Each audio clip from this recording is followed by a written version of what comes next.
Well, happy Friday, everyone. Welcome to another live lawn care Q&A. My name is Ron Henry, and I am here to help answer your lawn care questions.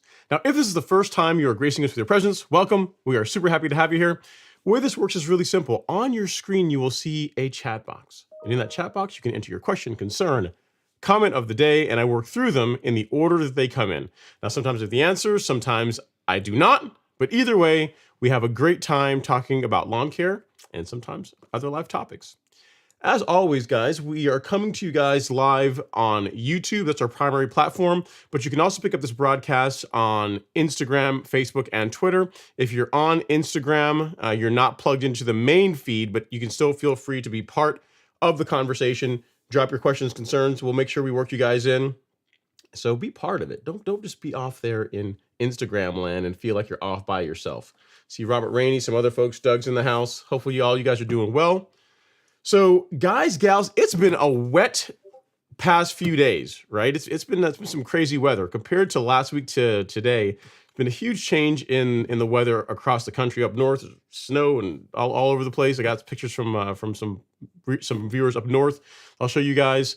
And here in Georgia in the southeast, we've had a lot of rainfall. So it's one of those things. It's a typical winter weather, and it will be behind us soon, and hopefully we'll be by February, mid-February time frame, we'll be ready to go on our pre-emergent, get going. Lots of great questions tonight. I got some here queued up around schedule and whatnot, so we'll definitely talk about that.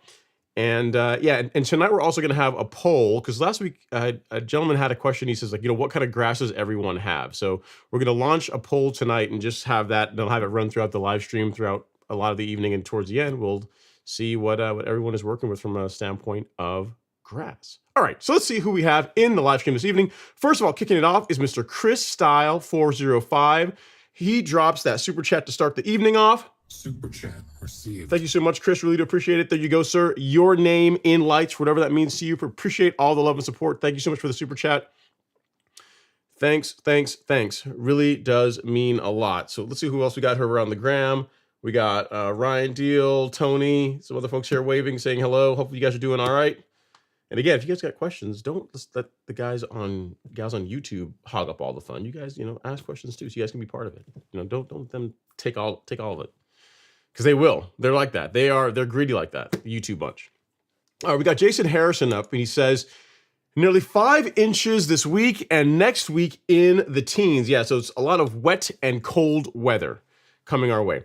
Looking forward to when I can get back in the yard and mow again. The night is always darkest before the dawn. This is true, Jason. It is wintertime, right? So it is supposed to be wet and cold. And, in the Southeast, we've been largely spoiled in that it tends to have pockets of that, right? So we're getting them both at the same time now. We're getting a lot of rainfall. And to your point, next week's supposed to be some cool temperatures. But then again, we're already halfway through January, guys. Look at that. Halfway through January, getting that much closer to the awesomeness, which is going to be the 2024 lawn care season. Should be a good time. Good times. Looking forward to it. All right, next up we got Jay Bear, Jackie Bear in the house. He says, "Man, it's cold out here. Happy stream, everybody." It is. It is pretty nippy. It is pretty nippy. All right. We also have Chris Napoli in the house saying, "Good evening, Ron. Thanks for hanging out, Chris. I appreciate you coming in." Our first question is a really good one. It comes from Jared George. He says, "What's up? Getting so antsy to get the season started. Ron, I'm sure this has been discussed, but spring, I guess the order of operations, pre-emergent, scalp, fertilize. When does the first pest prevention come? Specifically grub." Great question, Jared. So first of all, as far as your ordering there, so your pre-emergent, here's how I would like to do it. If you have Bermuda grass, right, or you have Bermuda or zoysia, and you're someone that is looking to maximize your pre-emergent application, looking to get the most out of it, right, to ensure that none of it gets hung up in the grass, it gets into the soil where it can work and do its best. Like, I'm a fan of doing a light thinning out, not like the full scalp, but like a light thinning out right before you apply your pre-emergent. So say you're going to do your pre-emergent in, say, mid-February. Like, if you want to go and do like a pre-scalp, like a light scalp to get some of the debris out of the lawn, I'm completely fine with doing that. So depending on how you are, or where you are, and what your, I guess, like how much work you want to do, your order would be fine. Pre-emergent and then scalp at some point, say in March, April timeframe, depending if you're doing it like the more, if you're taking a more traditional approach to it, and then fertilize. But I would say that if you're in a part of the country where the winters are relatively mild, to where you can do a little bit of a thinning out of the turf before you apply your pre-emergent, I find that I like the results that I get with that. Because if you think about it, if you haven't mowed your lawn since, let's say, the fall, right? So we're into the fall, into the winter months. You haven't mowed it for several months, and you've got this thick mat, mat of grass and just material there to try and get rid of all that fat that can build up. If you can thin that out a little bit, that's going to help the pre-emergent get past the grass, get in the soil, and you're going to get a better result, especially if you're someone that is going to be doing only a single application. If you're doing a split approach with a pre-emergent, not as necessary, because you're going to be doing one like February, March timeframe, and then another one in April. But if you're only going to be doing it once, which is what I tend to do, then I really want to get the most out of my pre-emergent. So that's why I tend to do tend to thin the turf out. In my case, I'll turf rake, and then I'll do my pre-emergent. Then following that, you are correct. You would do a fertilize. You do your additional fertilizer application in the season. I like a higher potassium fertilizer, like the Stress 12-0-24. That's what I'm going to be using on my lawn. And then the question you had, which is, when does the first pest prevention come, specifically grub? So what I use for pest prevention is a product called Acelepryn. It's an insecticide called Acelepryn, and I do that in the early April timeframe. So late March, early April timeframe is when you can get your initial Acelepryn application down. If you'd like to do a second one later on in the season, so July, early August timeframe, that's fine too. But the first one I do in April, early April, late March, early April, depending on weather. And that is outlined, Jared. If you seems like this is a lot to keep in mind and a lot to remember. If you go to the golf course lawn store, and if you go to resources and you look at our carefully constructed lawn care calendar, and you scroll down to the application schedule, like item 5 in the table of contents right here, it has a month-by-month breakdown, right? So it shows you doing a scalp, you're doing your pre-emergent, and then if you look here in April, like I said, you can do your insecticide app, your aceleprint app, right? So aceleprint comes in a couple different forms. You can get it as a granular, which is aceleprint G, or you can get it in liquid form, which is how I tend to apply it. This is in aceleprint SC, the suspension concentrate. Like this, what's interesting about that is that the granule, the bag, it's a 25-pound bag for aceleprint G. And the bottle, at the rates that I recommend that I like to use for this, which is 0.20 ounces per 1,000 square feet, they both cover about the same square footage, around 21,000 square feet, between 20 and 21,000 square feet thereabouts. So for, if you like liquids, which is what I tend to prefer, then aceleprint SC at 0.20 ounces, or right there, that rate is going to produce a good result. It's what I use. And you would do that in the April timeframe. If you're someone that doesn't like liquids, you prefer to use granular, it's just easier for you, you can apply aceleprint G at 2.3, between 2 and 2.3 pounds per 1,000. That's a good rate, and that's going to get you pretty good coverage. So there you go. So you got your different options. You have your different options there. And as far as where you can get those, Jared, assuming you don't have them already, if you go back to the golf course lawn store and you go to shop and then fungicide and insecticide, you've got aceleprint in granular, and then you've got it also in liquid. So either one of those. So it depends on which is your pleasure. But again, to answer your question, time frame, April for your initial app, April timeframe is what I like to shoot for. And then again, if you want to do a subsequent one later in the season, late July, early August. So good stuff. Hope that helps. And that's going to do a great job as far as keeping grubs out of your, controlling grubs, preventing them from getting out of hand and causing damage to your turf. It's great question, sir. Great question. All right. So we have a question here on Instagram. Let's see here. We have a question from Instagram. It says, how much should you water per week for Bermuda in Alabama? Early mornings, only the best time for watering. I've always heard watering at night causes a fungus. Okay, so question, first thing as far as your question, Ryan, is how often should you, or how much water should you apply on Bermuda in Alabama? 1 inch per week. That's about what you want to get down on the lawn, especially when it's actively growing. Now that 1 inch per week can come from rainfall. It can come from irrigation. So it's a combination of both irrigation and also what Mother Nature is providing, around 1 inch of water per week. I like to water early in the mornings, and by early morning hours, that's like 4 a.m. Between 4 to 6 a.m. is when I run my irrigation cycles. As far as you watering at night causing disease, not necessarily true. If you water in the evening, right, and you've got a lawn that's got, say, a lot of thatch, then that moisture is sitting in the soil for all throughout the night, yes, it can create conditions where you're more susceptible to having disease problems. But watering at night does not cause like lawn disease, if that makes sense, right? So if you're someone that runs your irrigation at night, and let's say you use a preventative fungicide and you manage the thatch levels in your lawn, so you're someone that regularly turf rakes to where you don't have a lot of thatch buildup, then yeah, if you water at night, think about it, it's raining right now, right? So like it's been raining at night for the last, I don't know, couple of days now. Right? It's been raining all day for the last couple of days now. So as long as your lawn is not, those of you have conditions that are susceptible to causing lawn disease, and no. So watering at night in itself does not cause it. If your lawn is predisposed to have problems, then yes, having moisture sitting on the turf overnight is not ideal. So the time I like to recommend to people to water their lawns is in the early morning. So again, 4 to 6 a.m. is when I have my irrigation cycle set up to run.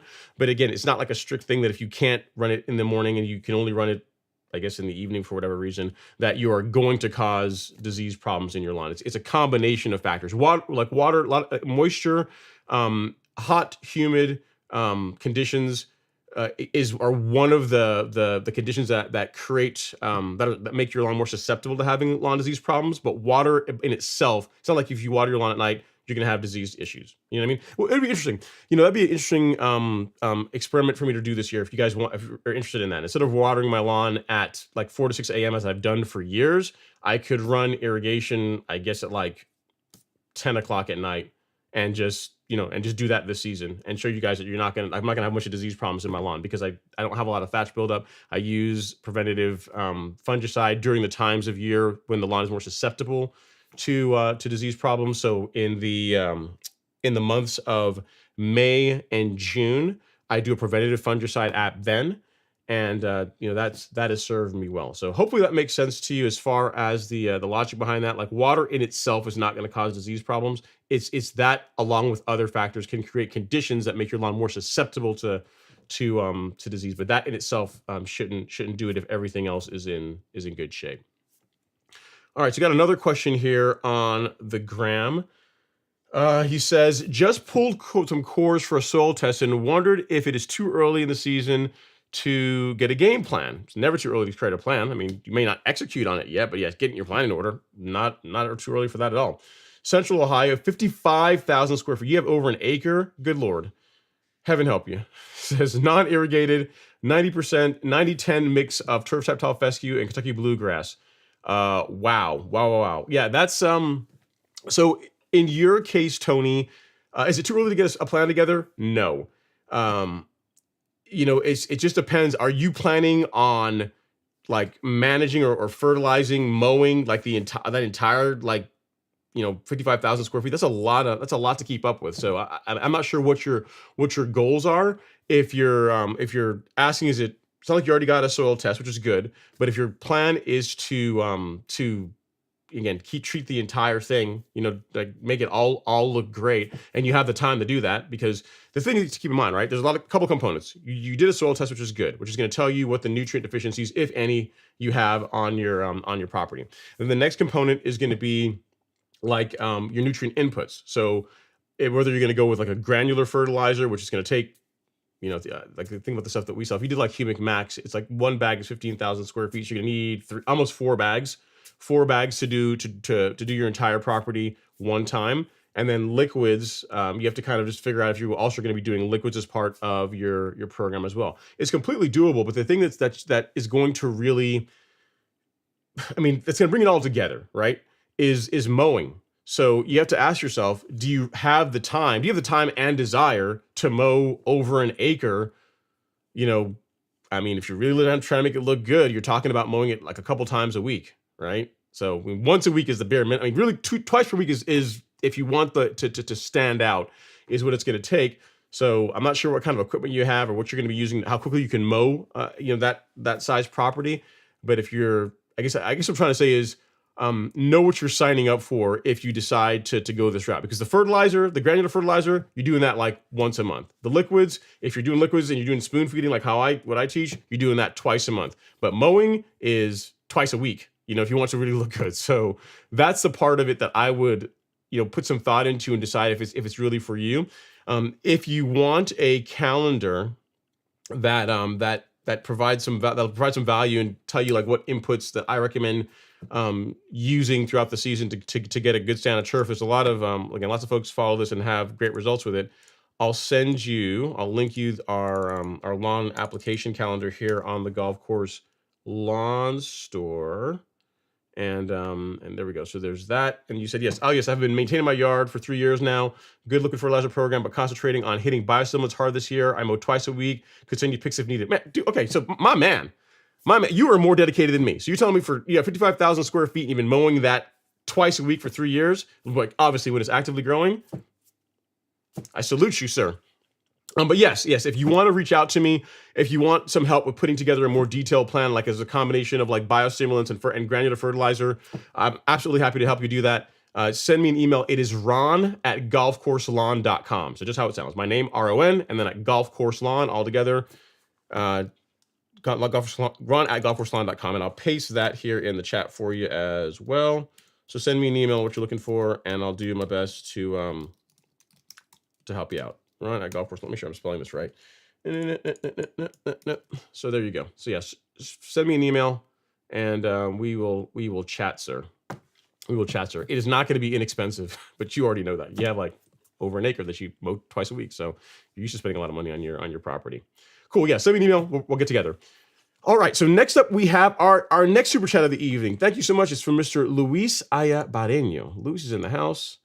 Thanks for that, sir. Super chat received. He says, good evening, all. With 12 plus inches of snow. So here's the thing, Jason. See, we were just complaining. We're saying, hey, we're getting some rainfall. And, I showed you, if you look at the thumbnail for this live stream, there's like a big pile, big puddle in the lawn. I took some video of it and this kind of thing. So yeah, the struggle is real for me, but what Luis is dealing with, 12 plus inches of snow. FedEx man came through and delivered my pre-emergent, sold test kits and the 12024. I almost forgot, I also got my power rotary scissors. Thanks. Okay, so for the power rotary scissors, we got to clap it up. It's new equipment, right? It's got to happen, right? I think. So congrats on the new gear. Sorry the snow is putting a damper on your, you being able to go out and play. But hey, it's a nice time of year. Enjoy the snow, enjoy the weather. I'm sure, the family's enjoying it. Hopefully you're not having to get out there and do too much snow plow work. Your name in lights, whatever it means to you. And you guys, you know what? Louis sent me a picture before the show of what he's dealing with. And here's the thing. I could not imagine us having this much snow in Georgia. Like the state would shut down. We get a couple of inches of snow here, and schools close. The supermarkets, they buy out all the egg and cheese and bread. Like egg and cheese and bread is everything you need, right, during a snowstorm. But 12 inches, I don't know what would happen in Atlanta. But this is what he's dealing with, and he's not kidding, man. That's at least 12 inches. That's a lot of, That's a lot. I like snow, but I like it like this. I like seeing it in pictures. Like I don't actually want to deal with it myself. It's a pain to drive in, and yeah. So yeah, you're not going to be applying anything for a while, Luis, but at least you're good to go. You got your supplies, so that's good, and that'll melt away soon, and then you'll be out there having fun in the lawn in no time. Again, thank you so much for the super chat. I really do appreciate it. And if you have any other questions, don't hesitate to reach out. Guys, so we have 84 folks in here right now, only 46 likes. Surely we can do better than that. So if you're enjoying the live stream and you want to support the channel at a cost of a click, feel free to hit that like button. It costs absolutely nothing. Free way to support the channel. It makes me happy. So if you guys could do that, I would really much appreciate it. All right. Next up, we have Mr. Robert Rainey, the man, the myth, the legend. There's a couple of guys who are the man, the myth, the legend. Robert's also earned that tag. He says, evening. You ready for all the weather? Yeah, man. Just tell me about it. Ready for it. It's been here. We've been having all kinds of rainfall. It's funny. Today I thought that if it were cooler, if we had the conditions for snow, because it's been like a light rain all day. And if the temperatures were cooler, we may have had snow. So I know, like up north in Chicago, they actually shut down. Like the O'Hare was shut down for a while. I'm sure it's reopened now, but for a while there it was so bad they had to shut down the airport for a little bit. So if you think about it, that's a part of the country where they do snow well. It's not like how we do snow in Georgia. We do not do snow well at all here. We do some things well. We do football okay most of the time. College football anyway. NFL not so much. They do snow well, and it's still, even they could not handle the amount of snowfall that was coming down. So hopefully this passes. We'll have a week of, nastiness, but this too shall pass, Robert. This too shall pass. Hopefully you're doing well. Hopefully your lawn is looking incredible as always. I'm sure you've already gotten your mow in to keep it looking its best. And and if you don't get to mow this upcoming week, just enjoy the time off. Enjoy the little break. All right, next up is Alan Coleman Jr. He says, anyone else getting that itch to get the season started? Happy stream, everyone. Smash that like button. Yeah, tell me about it, Alan. I'm ready to get going. I got my biostimulants, got my Miramichi Green biostimulants. I got my 2.5 gallons all set aside. They're in the garage there, just waiting with bated breath for temperatures to get a bit better for another month and change is what I'm waiting for.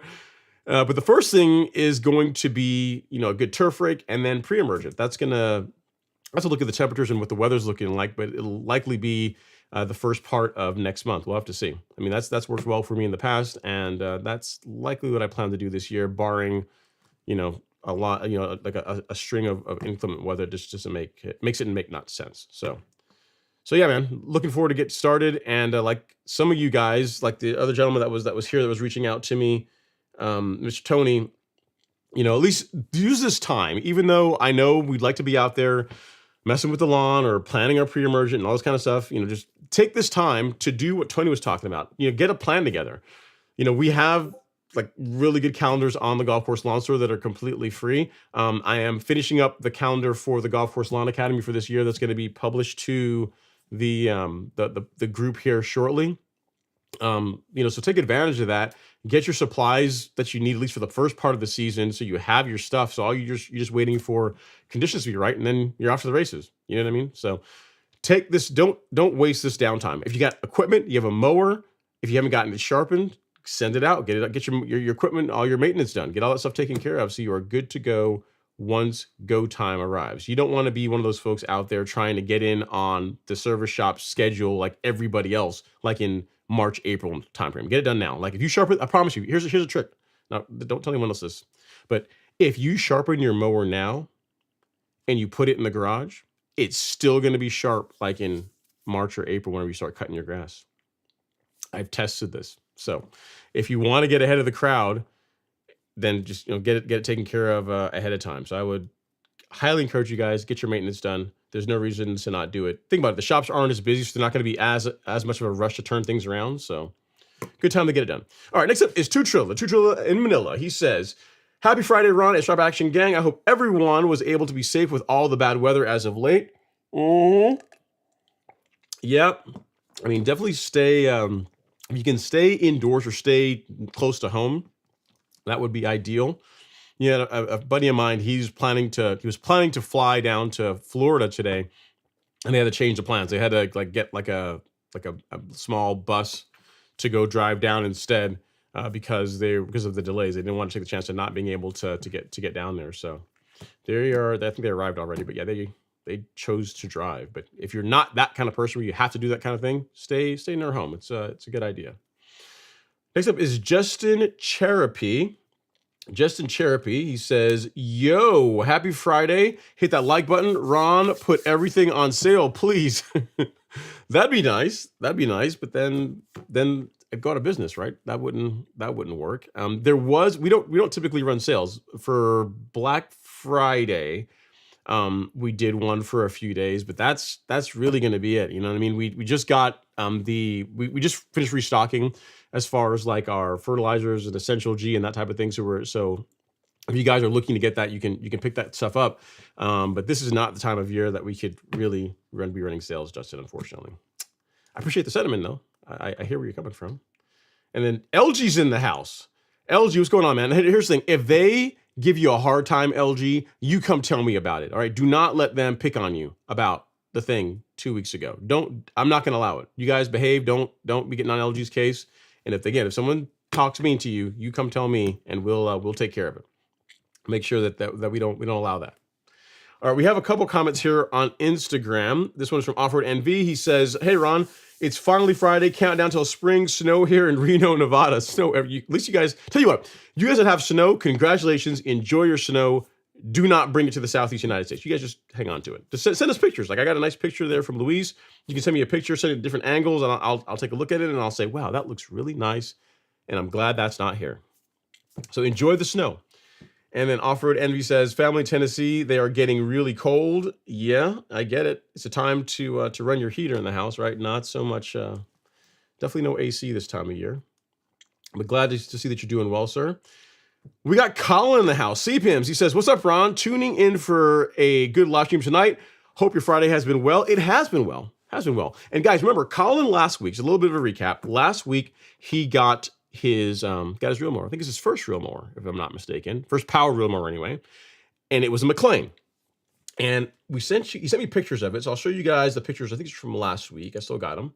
So here's what we got, right? I mean, overall, the man did a good job. He did the obligatory, face on, the side profile shot, and, the front shot. Not bad, right? And then we also got this here. So, I mean, it's a good looking mower. Great column. But last week we were talking about this and we said, you know what, man, it looks good, but it needs a little sparkle. It needs a little bling. It needs some accoutrement. It needs to be decked out a little bit. Look into a roller. So Colin, not to be a man left out, got his grooved roller in, and he sent me some pictures of it, and he also sent me some pretty cool pictures. So his mower, which used to look like that, now looks like this. Actually, I'll get you off here real quick so they can see it. So you can see this is the front shot, that groove roller looking savage. Close up, looking nice, man, really nice. And then of course, the profile shot. Nice, clean, really clean.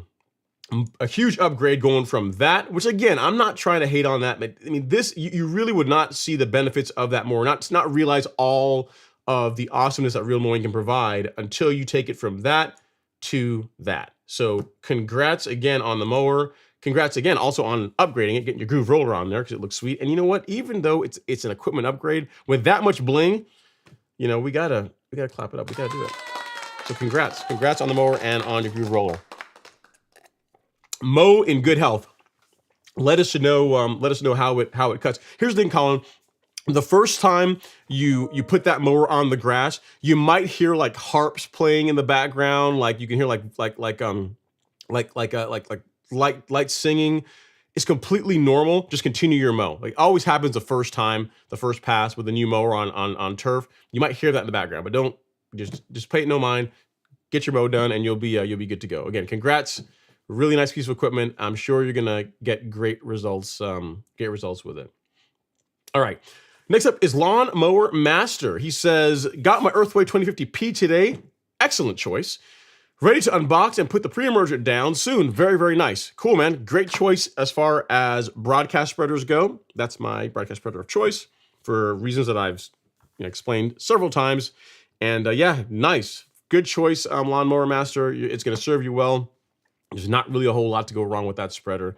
I mean, mine gets a workout every single season, and it just keeps going. So nice, very, very cool. Congrats on the new acquisition. Next up, we have No Name in the house. Hey, Ron and fellow lawn enthusiasts. Looking forward to some great lawn chat. Let's get those likes up. Let's do that, guys. We got like 95 people in here and only 60 likes. It's beginning to make me sad. Come on, we can do better. And then next up is Oconee Jacket. He says, can't rush Mother Nature. Stay tuned. Patient, do the prep. Plenty of work is right around the corner. That's a good way of looking at it for sure, right? I mean, because once it starts, right? Like once the season is underway, where you're doing your pre-emergent, you're starting to mow, then it's like it goes from like mowing being something that's optional to something you have to do if you're serious about having the best possible turf, which I think pretty much everyone in here that would fit into that category. So enjoy the downtime. I mean, it is a bit of a downtime, but enjoy it because soon we'll be out there again, dominating, having people think we're crazy, always out messing with our lawns and doing what we do, right? Because we love it. All right, Jared George, he says, Ron, I want to do the most work. My plan was actually to do a split app and apply half rate, then a couple weeks scalp, and then another half pre-em. Just want to know how to deal with the bugs. Yeah, so what I would recommend is Acelyprin. Again, Acelyprin SC if you prefer liquids, or Acelyprin G if you prefer granular. You can get them on both the Golf Course Lawn Store, and I'll send you, I didn't do that. I'll put a link here in the chat as to where you can pick up your different options for Acelyprin. But yes. And as far as your timing, again, Jared, you're looking at, again, April for the initial app, and then again in the late summer, early fall, like late summer, late July, early August is when I would say to do another one if you so desire. Okay, Brian Tanner is up next. Brian Tanner, he says, good evening, Ron. Happy Friday. We hear a lot about what to use for grub control. What do we need to use to control ants? Not just fire ants, plain old ants. Thanks. So here's the thing, Brian. I don't have a lot of issues with ants in my lawn. The insecticide that I use for ants is Advion. I don't know if I've actually got it right here. So what I use is this. I use Advion fire ant bait. Like this is what I roll with. There is another version of Advion, and I'm not sure why Syngenta does this, but there's two versions. There's a fire ant bait version, and there's just Advion. There's another one too. I have to look at the label and see if that one is labeled to control other types of ants other than fire ants. But the only product that I really use on my lawn each season for ant control is this. Is Advion. So I can't really recommend anything else. I'd have to do some digging for you, but this has served me well. I've been using this since 2018, I believe. So it's coming up on 6 years of this using this product. Excellent product. If you're interested, I'll put a link there where you can pick it up. But that's the only thing that I use for ants on my lawn. So actually, let me get you a link for anyone else that is interested in that. I think I've got one. I think so. Avion, and there we go. I don't think the prices. Yeah, price hasn't gone up. Actually, you know what's funny? It's gone up a whole $2 in like all the years. It's always been like 40 between. It's been always been under $45. Sometimes it's 42. Sometimes it's a bit more. Now it's like 44 bucks on Amazon. So if you want to pick up some fire ant bait, this is what you would use. So add beyond fire ant bait, and this is if you're interested, I've also got a video from either not last year but the year before that talks about how I use it.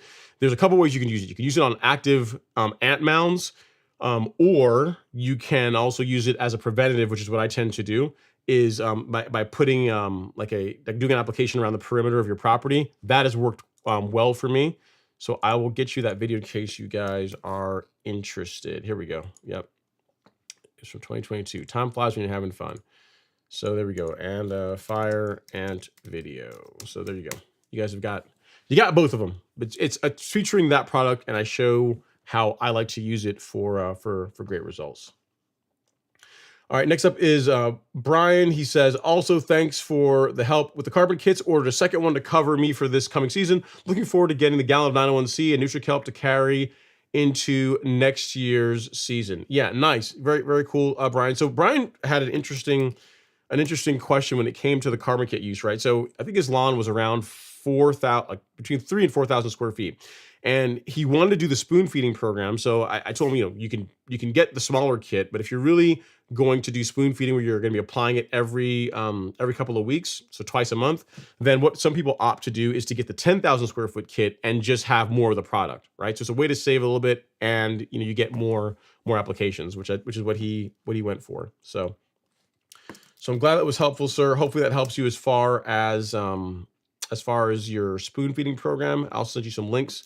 And again, if you need anything else, don't hesitate to reach out. Glad to be of service. Glad to be of service. All right, next up is Jared. Jared, we have another question here from you, and then I'm going to move on to someone else. He says, during the scalp period or even pre-scalp, if you do that, is there any benefit to doing a verticut during then? Cutting the runners below dirt, will it help when it comes up after the scalp? Yeah, so I've played with that before in the past, Jared. What I would say is this: it is a good idea to thin out the turf somehow prior to applying your pre-emergent. That's what I'm going to say. Whether you do that through turf raking, which is my preferred way, whether you do a light verticut, that's also an option. When you're verticutting, again, the goal is not to carve channels into the soil. I mean, you really want set up the verticutter to where it's just above the surface. You're gonna get a good result by doing that, and you're also gonna reduce wear on the equipment because the verticutting cartridges or just verticutters in general tend to be expensive. So yes, if either or will work. I'm just saying that the goal, however you do it, is to thin the turf out just a little bit so that if you're applying pre-emergent, whether it be in liquid form or if you're doing granular, you're making it easier for it to get past that canopy and into the soil. So hope that helps, sir. I have done, like I said, I have done what you're talking about as far as verticutting instead of turf raking prior to me having the outlet. If you look at my video on verticutting, it was done in the way that you're talking about, because I didn't have a turf rake at the time, right? But I did have access to a verticutter or to a machine that I could use to verticut, and it did a good job. So hope that helps square things away for you as far as which way to go, which tool to use. It doesn't really matter which one you go with. The big thing is thin the turf out a little bit prior to your pre-emergent app is what I'm trying to get you to do. And again, that really is important if you're doing only a single application. If you're going to do split apps, which it sounds like you're going to be doing, then it's not as critical. All right, next we have Oliver Rittam in the house. He says, Hey, evening, Ron. Have the Christmas drawing items shipped out? I haven't seen anything on my end. Sorry for asking. No, yeah, you should have already gotten everything, Oliver. Yeah. So, well, I'll reach out to my soil and see if they've shipped them, because from what I'm looking here at my notes, you got the soil test kit, I think. Yeah, because Jose got soil test kit. You got a soil test kit. If you've not received it, I will reach out to the folks at my soil and find out what the delay is. They have your address. I've already sent it to them. So I'll ask them what the dealio is, and we will get you, make sure you get taken care of. I know the stuff that I ship, which is the carbon kits, like that stuff's already gone. Like that stuff's already been delivered like over a week ago. So I'll follow up with I'll follow up and make sure that the kit gets to you if it hasn't been shipped as yet. So again, sorry for the delay, but we will get you taken care of. Next up is William L. He says, "Hey Ron, Happy New Year. Please repeat your ratio of acelepryn to 1 gallon of water." Sure, William. So when it comes to applying acelepryn SC, which is the insecticide that I like to use, the rate on the label is anywhere from like 0.05 if you're trying to treat only armyworms, all the way up to like 0.4 ounces per 1,000 square feet. The rate that I like to use, which is a good catch-all rate, will control grubs, armyworms, bill bugs, and allows you to get great control while maximizing how much coverage you get out of a bottle of the product, is 0.20 ounces. So what I use is 0.20 ounces with a gallon of water, and I spray that over 1,000 square feet. So if you have, say, a 4,000 square foot lawn and a 4-gallon backpack sprayer, you would put 4 gallons of water in your sprayer, and you would add 0.8 ounces in total. So you'd go up to 0.4 once, and then dump that in, and then go up to 0.4 again, and then dump that in, because it's like 0.2 times 4. So it ends up, and then that will be enough for you to cover up to 4,000 square feet. So the rate is 0.2 ounces per 1,000 square feet. So what that means is 0.2 ounces with a gallon and sprayed over 1,000 square feet. That's what I like to use, and I get great results with that. So hope that helps. As far as one thing you didn't ask is, whenever you're applying acelepryn SC, it's a good idea to use a larger droplet. So if you have like a sprayer that allows you to change the spray tips, which pretty much all of them do, you're going to want to go with like a flood jet spray tip. So there are spray tips like, so I have them, got a bunch of them here. Yep. So there are ones like this. Let's go to this camera. There are ones like this T-jet nozzle. This is the one that I use most commonly, but this is really what produces a fine droplet, and you use that for spraying like liquid fertilizer, growth regulator, herbicides. That's what you use this tip for. If you're spraying insecticide, fungicide, pretty much anything that needs to get in the soil, which means you're going to want to use a larger droplet size, you're going to want to use a flood jet tip. So this is one style of flood jet tip that looks like that. And then if you look at any of my other videos, I can show you'll see other options for it. I think I may have a picture of one in. Oh, let me look here, see if I can find a product that has one. I think for Pillar SC, I took a picture of it and said, use this tip. Yeah, I did. Yay for that. Okay, so the kind of spray tip you're going to want to use, this is one option. That's one version of it. And then the other is one that looks like this. So if you go here, that's also flood jet tip, because it produces a fan, but the droplet sizes are a lot bigger. And I'll send you a link here in the chat as far as to two things. One, where you can get acelepryn, and then second, where you can get a spray tip like that, assuming you don't already have one. So the flood jet tip is right here. So let's see, where's William? What is William? William, let's say, there we go. Spray tip. There's that. And then as far as acelepryn, you can pick that up here. Again, assuming you don't have it. But yeah, acelepryn SC is it's a great product. And the nice thing, there's several benefits, but one of the nice things about going the liquid route, William, is if you decide to spray other things as well, like say you're going to do an application of other products, you can throw that in the tank and mix it and spray it, all at once. That's kind of nice as well too. So let's say you were doing, let's say you're like Jared, right? And you're doing like a split app on your pre-emergent. So you're doing your second pre-emergent application in April, which is around the time frame that would coincide with when you would do your insecticide app. You could mix this and your prodiamine and spray them both at the same time, and go on with your life. So there's a nice thing about going with liquids, that if there's other products that that also need to be sprayed around the same time, you can save time. Whereas with granular, you're really pretty much stuck to doing one and then doing another, and so on and so forth. So hope that helps, sir. The rate for a Celloprint, again, there's a wide range. You can go up to 0.4 ounces per gallon, but I find you're just using more of the product than you need to, and that gets you also too close to the annual limit. So for me, 0.20 ounces per gallon over 1,000 square feet. That's going to allow you to do an application in April, and if you want to do another application late July, early August, you've still got some in your allocation left to where you can do that. So great question. Hope that helps. And you got some links, and as well as where you can find the spray tip that I recommend using when spraying a Celloprint. Good question. All right, next up is C. Pims. Colin is back. He says, if I'm needing to raise / build up an area about 2 to 3 inches where I'm planning to put new sod to make it level with the rest of the area, would you suggest using sand, just soil, or both? It's 2 to 3 inches. I would probably use soil for the majority of that. I'd probably use soil for that, Colin. I mean, you can do a blend, but if it's but if you're talking about like cutting out the sod, or just I'm not sure there's any grass that's even growing there right now. It sounds like there's not. If you're looking just to build up that area, you can use just soil. You can use some fill dirt. So the way you would do it is you would put the material down, pack it down, step on it to try and get it to settle. What's going to happen is when it gets rained on and over time, it's just going to settle. You're going to want to try and accelerate that process as much as you can, to where you're going to reduce that dip as much as possible.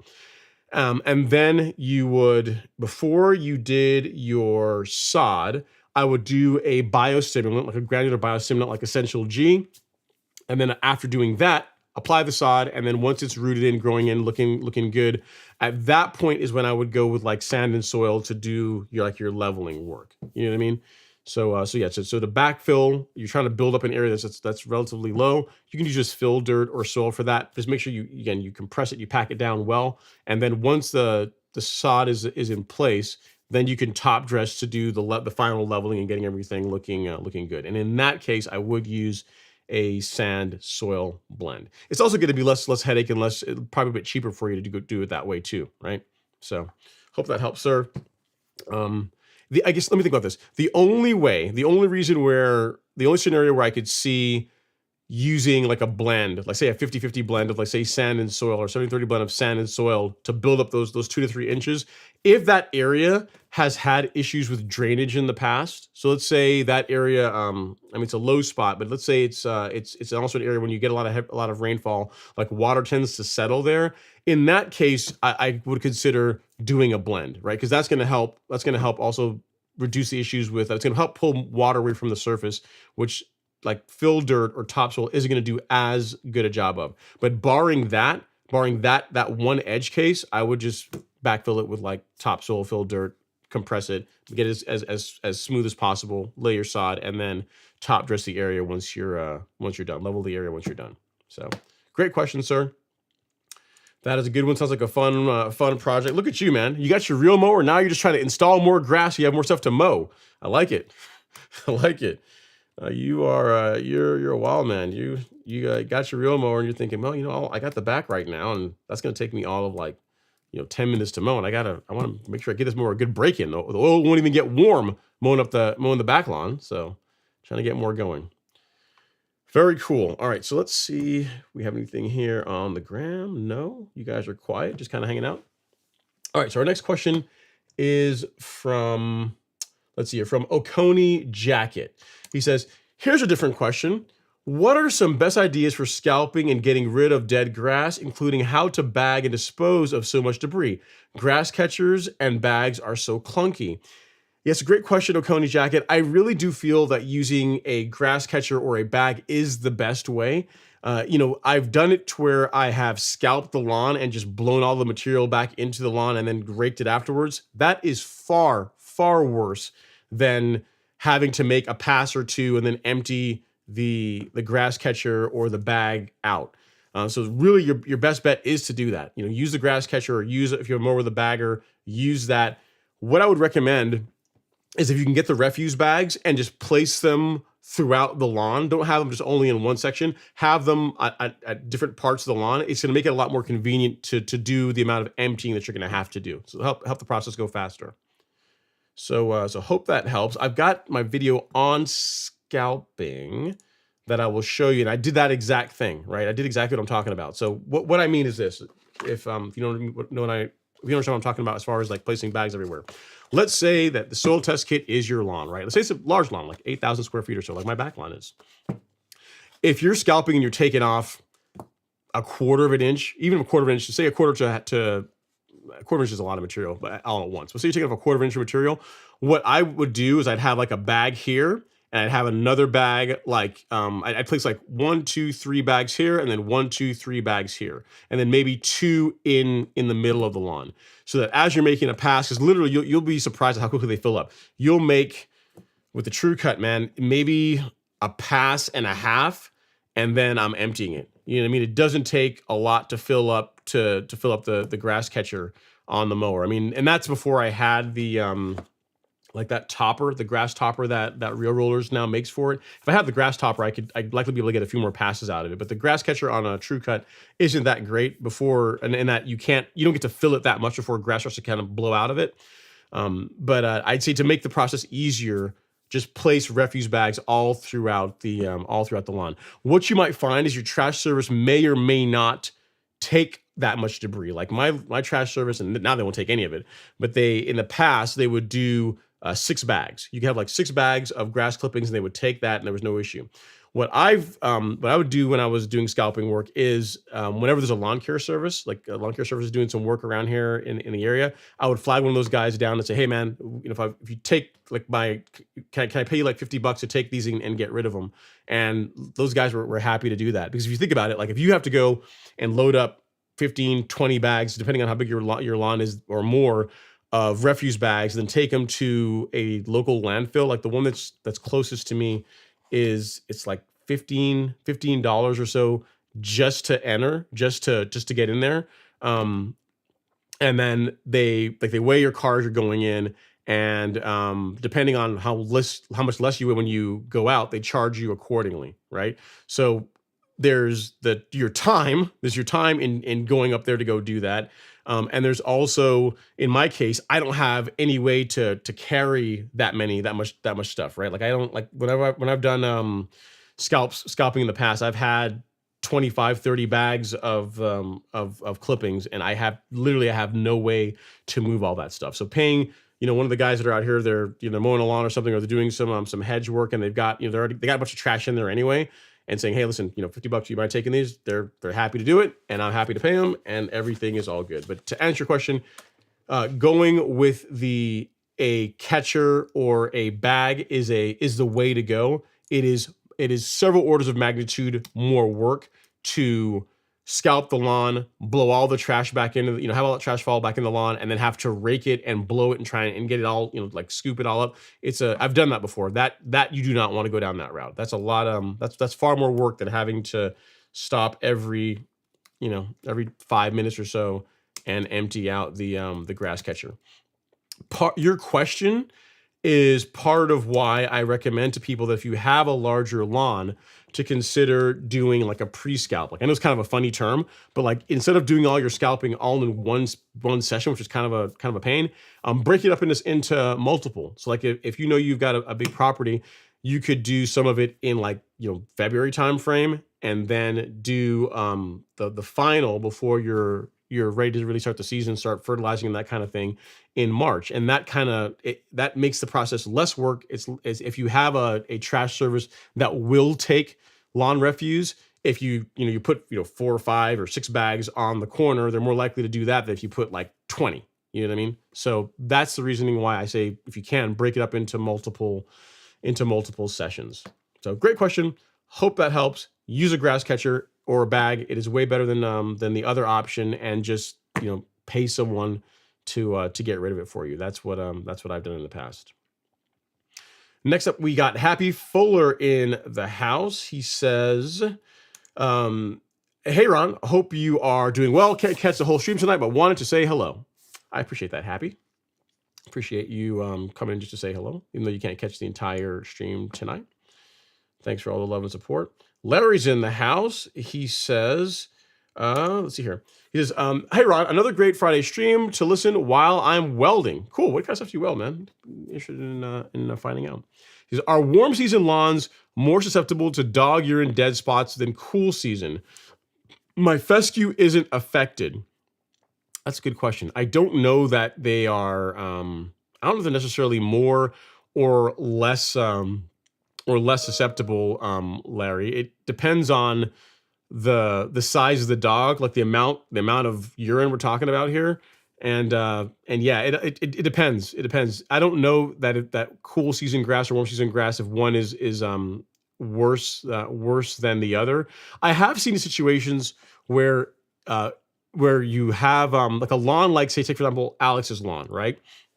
If his dog, if she urinates in the lawn, because his lawn tends to get regularly fed, so there's not usually like a nitrogen deficiency. If she urinates in an area other than like the one designated spot that's like destroyed, like scorched earth, he tends to get a burn spot.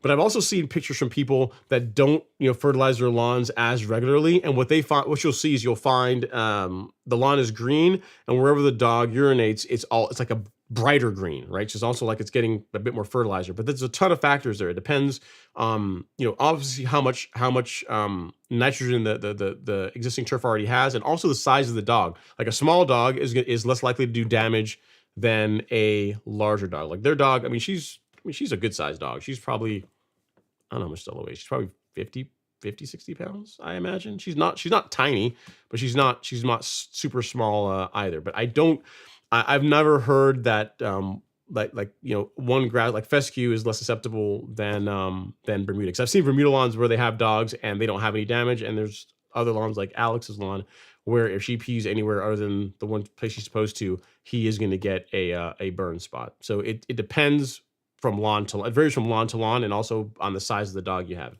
Meaning how much material are we talking about that's going into one area? It's a good question. All right, next up we have Andrew Phillips is in the house. He says, hey, Ron, and the point, nice, I like it. Hey, Ron, and 0.75 high to cut enthusiast. Looking forward to lawn talk. Texas going into single digits next few days. A portion of my front still has some green, so shows how good my soil has improved in 3 years. Very, very nice, Andrew. So here's what I would say. We always think about heat as a dehydrator, right? As heat will dry out your lawn, but cold weather can also do that too. So I'm not sure if you've had any kind of rain in the last week, then you don't have to worry about this. But if you haven't had rain for several weeks, it wouldn't hurt to run a short irrigation cycle on your lawn prior to those the really extreme cold temperatures showing up. So just something to consider. And yeah, I'm glad to hear that your lawn is doing well and it saw some green, despite that we're well into winter, into January. It shows that like you said, all the work you've been doing is paying off. So keep it up. Keep it up. Hopefully the single digit temps are not going to be for too long. I'm not sure if we're getting those here in Georgia. I didn't see that. I have to look at the weather and see if we're getting cool season or we're getting freezing single digit temps. I hope not. We got some of that last December. We got temps in the single digits. So I don't know if we're gonna see that again. Let me see. What is Gainesville? Let's see here. Gainesville gonna get. Let's see. Now you got me curious. You got me curious. Let's see. It is saying that we are gonna get over the next week. I'll show you guys. Let's look at the 10-day. Let's look at the 10-day, and it's saying, yeah. So no, not for us. Thank goodness. So we have a couple of days. The coldest day On Tuesday will be 17, a low of 17, but for the most part, no, 17, 16, but no single digits. So sorry you're dealing with that in Texas, Andrew, but we are not, fingers crossed, we're not getting that. Not yet anyway in Georgia. So hopefully that stays that way. All right, Brian Hall is up next. He says, good evening, Ron, and everyone in the chat. I live in Michigan, and we are getting clobbered with snow totals. Can't wait till spring 2024. Yeah, for you in Michigan, it's going to be a while. It's going to be a while, given the temps and the weather that you guys are experiencing. But enjoy the time off. Next up is Liquid Sunshine. It says, hey, Ron, tuning in from Barbados, from the Caribbean. I like it, man. Bejan. He says, any long plans for my area? Having a hard time with my savanna grass, but my zoysia is doing well using your tips. It really shouldn't be that much different, Liquid Sunshine. I mean, obviously the products that we use, you're not going to be easily be able to get them there. I mean, people in the Caribbean have ways of getting products from the United States shipped down, but you have to like send it to a carrier, and they have to either fly it down or it has to get on a ship to come down to you. So it just depends on what options you have from that perspective. But really, it's the process is fairly similar, right? If you decide that you want to do like a spoon feeding program, you would do a granular fertilizer the first of the month and the liquid every 2 weeks, every couple of weeks. Your mowing, that's still the same. So there's not really, even though you're in the Caribbean, you're a little bit further south, there's not a ton of difference. Like I have some people that are in the Golf Course Lawn Academy that are in Panama, and they, for the most, they follow the same program. They actually use a bit more fungicide more regularly than we do here because of the amount of rain that they get. But outside of that, like the feeding, the mowing, like those are the staples. You know what I mean? So if you can do that, you can grow a pretty nice lawn. The products are going to be your challenge. You know what I mean? That's going to be the challenge. As far as the plan, I've already shown the plan that we have on the Golf Course Lawn Store, like our calendar, which you should be able to follow a lot of this. Again, products you may have to substitute something else or get them and have them shipped down. But we have a lawn care schedule here that has a month by month on as far as the inputs that I like to use to create a great looking lawn. And this would apply to Barbados as well. I mean, granted, you're not going to have, it doesn't ever get so cold that you need to worry about like winter weather. But as far as like, again, consistent mowing, using a quality fertilizer, using a liquid program, if you want to top dress, I mean, in Barbados, again, it doesn't get that cold there. So really you could likely top dress whenever you want to top dress. There's not really a limitation as far as that goes. But yeah, this you could look through and use it as a template to build out a program for yourself based on what you have available to you. There's not really going to be a lot of difference between what we're doing and what you're doing, other than you might, depending on how much rain you get, you guys might have to use more fungicide than what we have to do here in the States. That's the one thing that the person that's in Panama deals with. They get a lot of rain there. So Barbados, not as much. Cool. So I'm glad that's helpful, man. Always nice to meet someone else from the Caribbean, and that you are, and glad to hear that you're getting, that you're finding the tips and the content useful. Good stuff. All right. Next up, we have BRSob5 says, hey, Ron, I just bought my house and there's a ton of weeds in my St. Augustine grass. What granule would be the best to kill those weeds? Okay, so for post-emergent control of weeds, I'm not a huge fan of granulars. I think liquids work a lot better. Like the one product I was gonna recommend to you, there's a product from Spectracide that does a decent job as far as post-emergent controlling weeds in a lawn, but you can't use it. I'm trying to think if you can use that one on St. Augustine. I'm not sure. Let me look here. Let's discover this together. I know the orange bottle, like the post-emergent one, the strictly post-emergent one, you can't. But that one you might be able to. It might not have conchloric in it. I don't think it does. Let's see. Lawn weed killers. This is the one that I'm looking at, that, but I'm trying to see as far as grass types. Use restrictions, where you can or cannot use it. It says, yeah, you don't use it on bent grass, ichondra, carpet grass, or St. Augustine grass. Yeah, because yeah. So no, it says, yeah, specifically not to use this on Floratam St. Augustine. So I wouldn't risk it. Yeah. So the thing is, they make some products that are they do have an option for St. Augustine that has atrazine in it, but it's not a granular. That's the thing. It's not a granule. BR sob 5. It's not a granule. It's going to be a liquid. So what I would tell you to do is, if you are, if you can get away from granules and go to a liquid product, like one of the best options for at least for broadleaf control that cleans up a lot of weeds in St. Augustine grass, that's safe for St. Augustine grass, is a product called Celsius. So it comes in two options. You got like a 10 ounce, which is the best deal. Like this covers a couple of acres.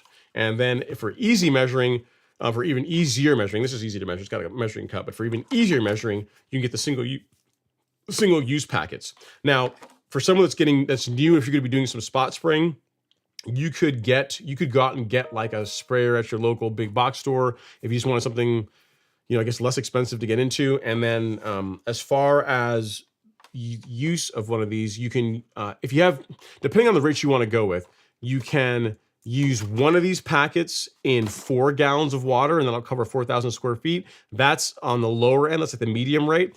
If you want to use the higher rate, depending on how mature the weeds are, you could use one of these packets in 2 gallons of water and spray the weeds in your lawn. And that's going to do a good job controlling, like cleaning up a lot of the weeds you're dealing with. That's where I like to steer you to, versus trying to find like granular post-emergent products. I mean, granulars are great as far as herbicides go. They're good as far as like for pre-emergent, but for post-emergence, like even like this product, right? Even if you could use this on St. Augustine safely, the way you have to use it to get a good result is very specific. Like if you would have to make sure, one, that the lawn is wet, like there's some dampness. So either you run a short irrigation cycle, or you let there be some dew on the lawn early in the morning. Then you would apply it and then let it sit for for 24 hours, because the reason why you want it to be wet is so that it will be tacky enough that it will stick to the leaf of the weeds that you're trying to control. So it's a bit more involved, and it just doesn't work as well as using a product like Celsius. Like this controls more weeds, controls a lot of weeds. It's safe to use over a broad temperature range. You can use it when it's cool. You can use it when it's in the middle of summer. So I would try and get you to move towards a product like this, even though it's a liquid, versus trying to find a granular. Now, as far as where you can find Celsius, if you go to the golf course lawn store, if you go to shop and then weed killer, we have it available here. So you can get it in, again, the single use packets or in the 10 ounce bottle. In addition to that, if you scroll down to the product detail, there's a video here that shows how I like to mix it. There's different ways of mixing the product, but this is one way that I like to do it. It's what I teach people how to. This is the way that the method I tell others to use. That produces a pretty good result. It stays away from the super, like from the higher rates, but it still works well. So if you wanted to read something or watch something that gives you some guidance as far as how to mix and use it, then this video that's in the product description would be useful as well. And again, I would really try and get you to move towards a product like this versus granular. It's gonna do a better job, and yeah, it's just gonna do a better job. That's what I'm gonna stick with that. So I'll send you a link here to that. Again, congrats on the new house. Congrats on the new place. But yeah, Celsius is what I would say to use to clean up the issues with the weeds in your St. Augustine lawn. So hope that helps. Ruben Harris here is says he says those Miramichi biostims hit different. I plan to restock those for 2024. Well, they are in stock now, Ruben, so get them while supplies last. If you look here, I mean, this would be embarrassing if something's sold out right now, but I'm pretty sure last time I checked, they're all there.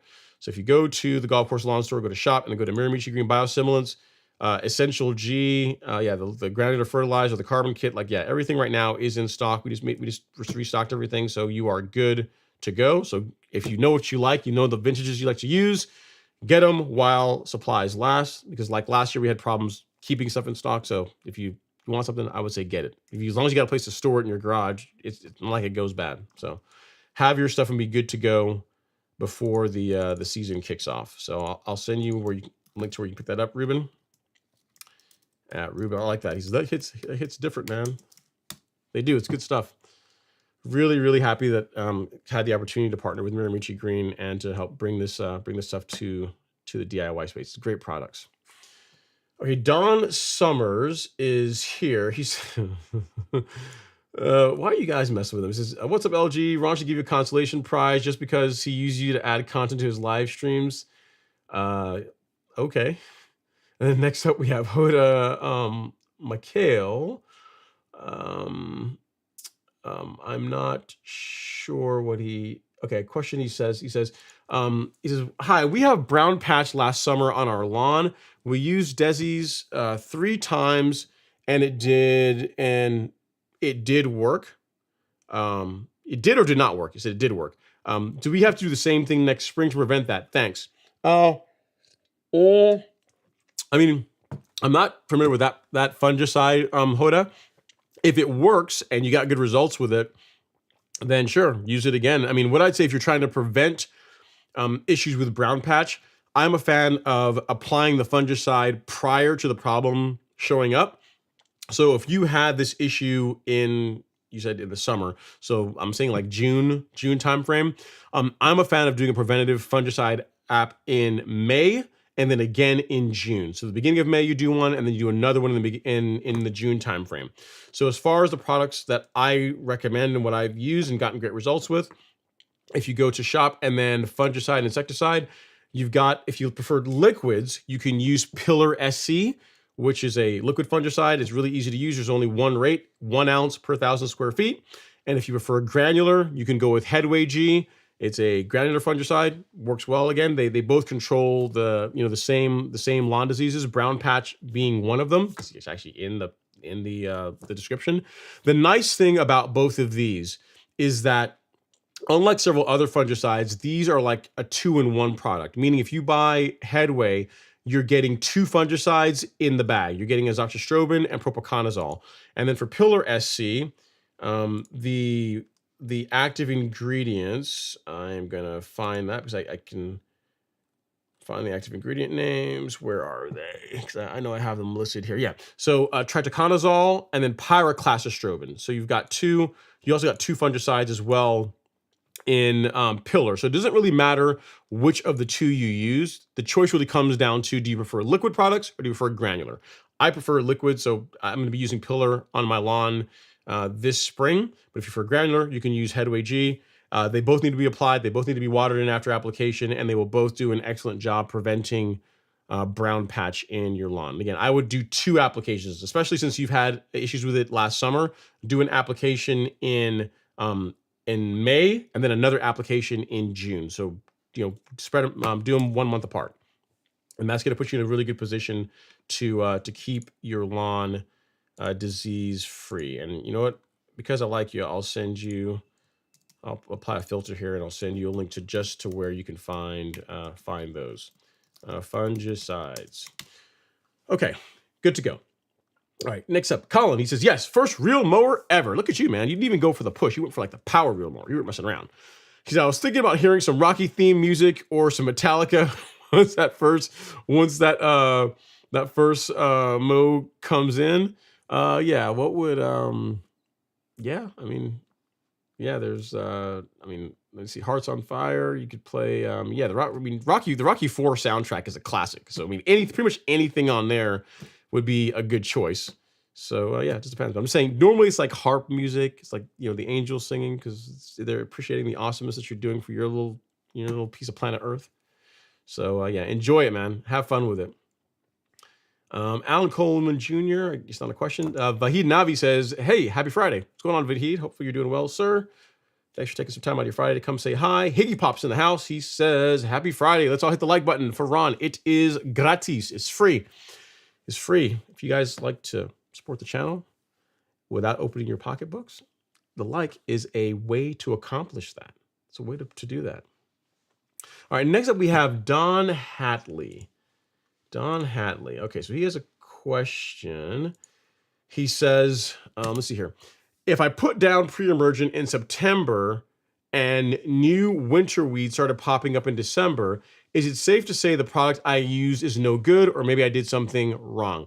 Not necessarily, Don. You have to remember, I don't know what pre-emergent you used in September, but pre-emergent isn't 100%. You know what I mean? It's not like you'll apply prodiamine and you will have zero breakthrough, meaning you won't have any weed show up on your lawn.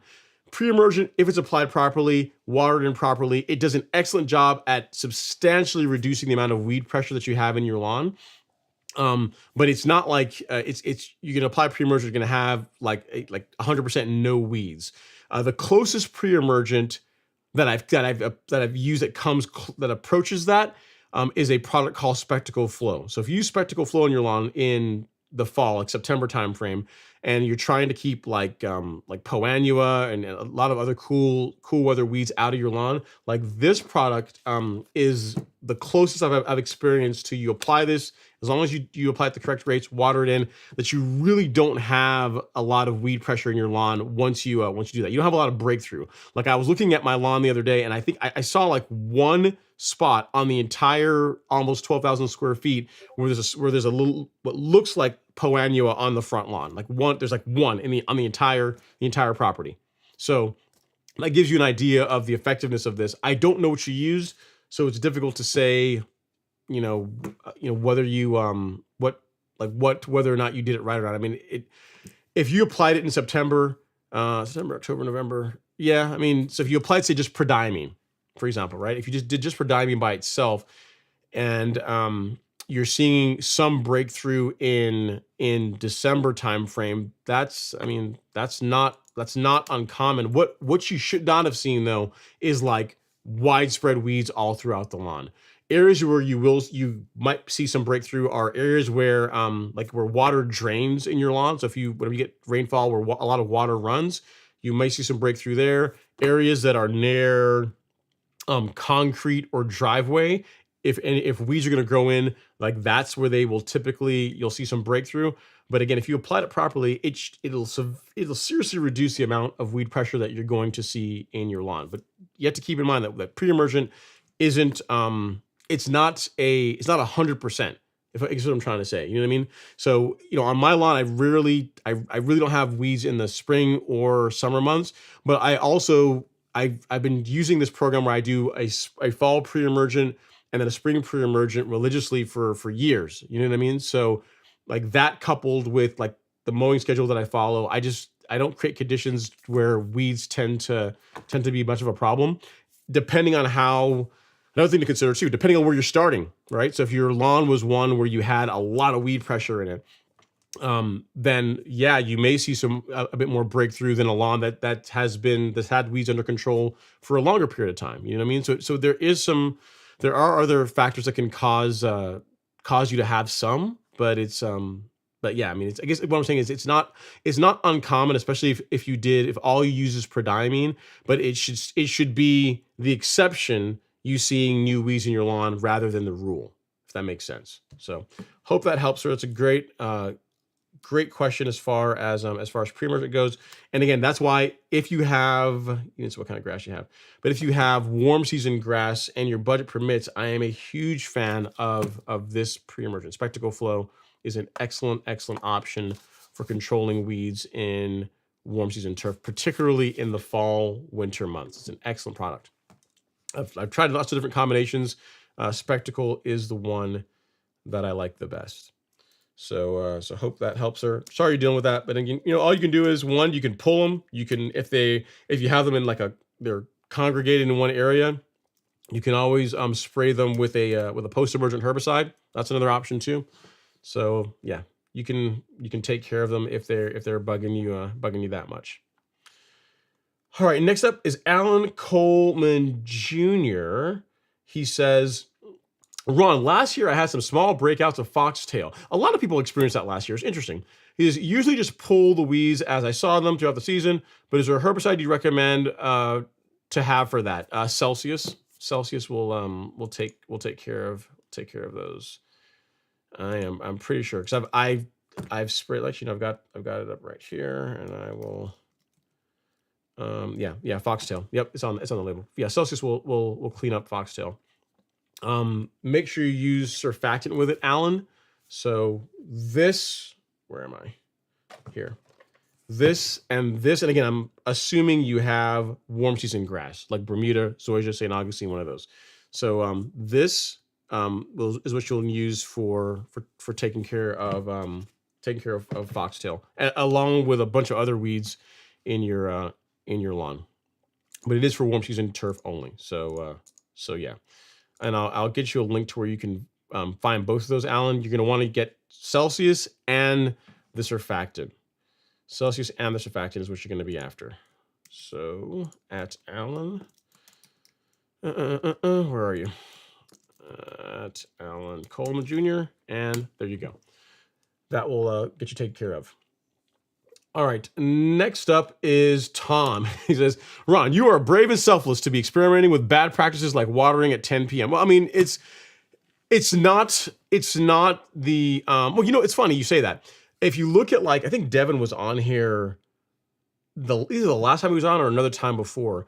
He spoke about like how their watering cycle is. They start like around that time. They start like late at night, like 11 p.m. because of the amount of area they have to run an irrigation cycle on. They can't just start at like 4 a.m. like we have on our small lawn, right? It runs for a lot longer. So I say that to say, Tom, in that, yes, better practice is to water like 4 to 6 in the morning. That's going to allow the water to soak into the soil, and then the sun will come out. And if there's any moisture left on the leaf of the grass, the sun will burn that off and it'll evaporate. But that in of itself is not going to like cause you to have a bunch of brown patch or like Pythium in your lawn if that's all you did. That's the only thing that you changed. So, I mean, but I'll play with it. I may not do it all season, but I'll like for like a month, maybe like the month of I don't know. I really need to start watering like in May, I guess, May, June. So May timeframe. Maybe for the month of May, I'll just run irrigation at night instead of in the morning, and then I'll show you guys the lawn. You'll be able to say, hey, look, it looks the same as if I watered like 4 to 6 a.m. But if you can, 4 a.m. is what I would recommend. All right. Next is Gary Freeman. G Free says, happy Friday, y'all. What's going on, Gary? Instagram, y'all are quiet tonight. Let's see what else we have. Yep. All right. Next up is Lance F. He says, Ron, yeah, buddy, have you ever used chicken feed crumble as an organic soil amendment? I have not. I've been asked this question several times over the years, but the answer still stands at no. I haven't still used Essential G. Great product. Going to try this method this season during the hot summer months. Cool. Very nice, Lance. Let me know how it works out for you. And Lance also sent a picture. He is in, where are you at, Lance? You said snow in Reno, Nevada. Oh, the savagery.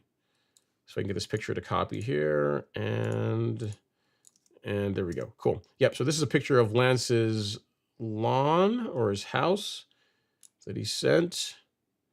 And there you go. So that is not Georgia for sure. That's not Georgia weather.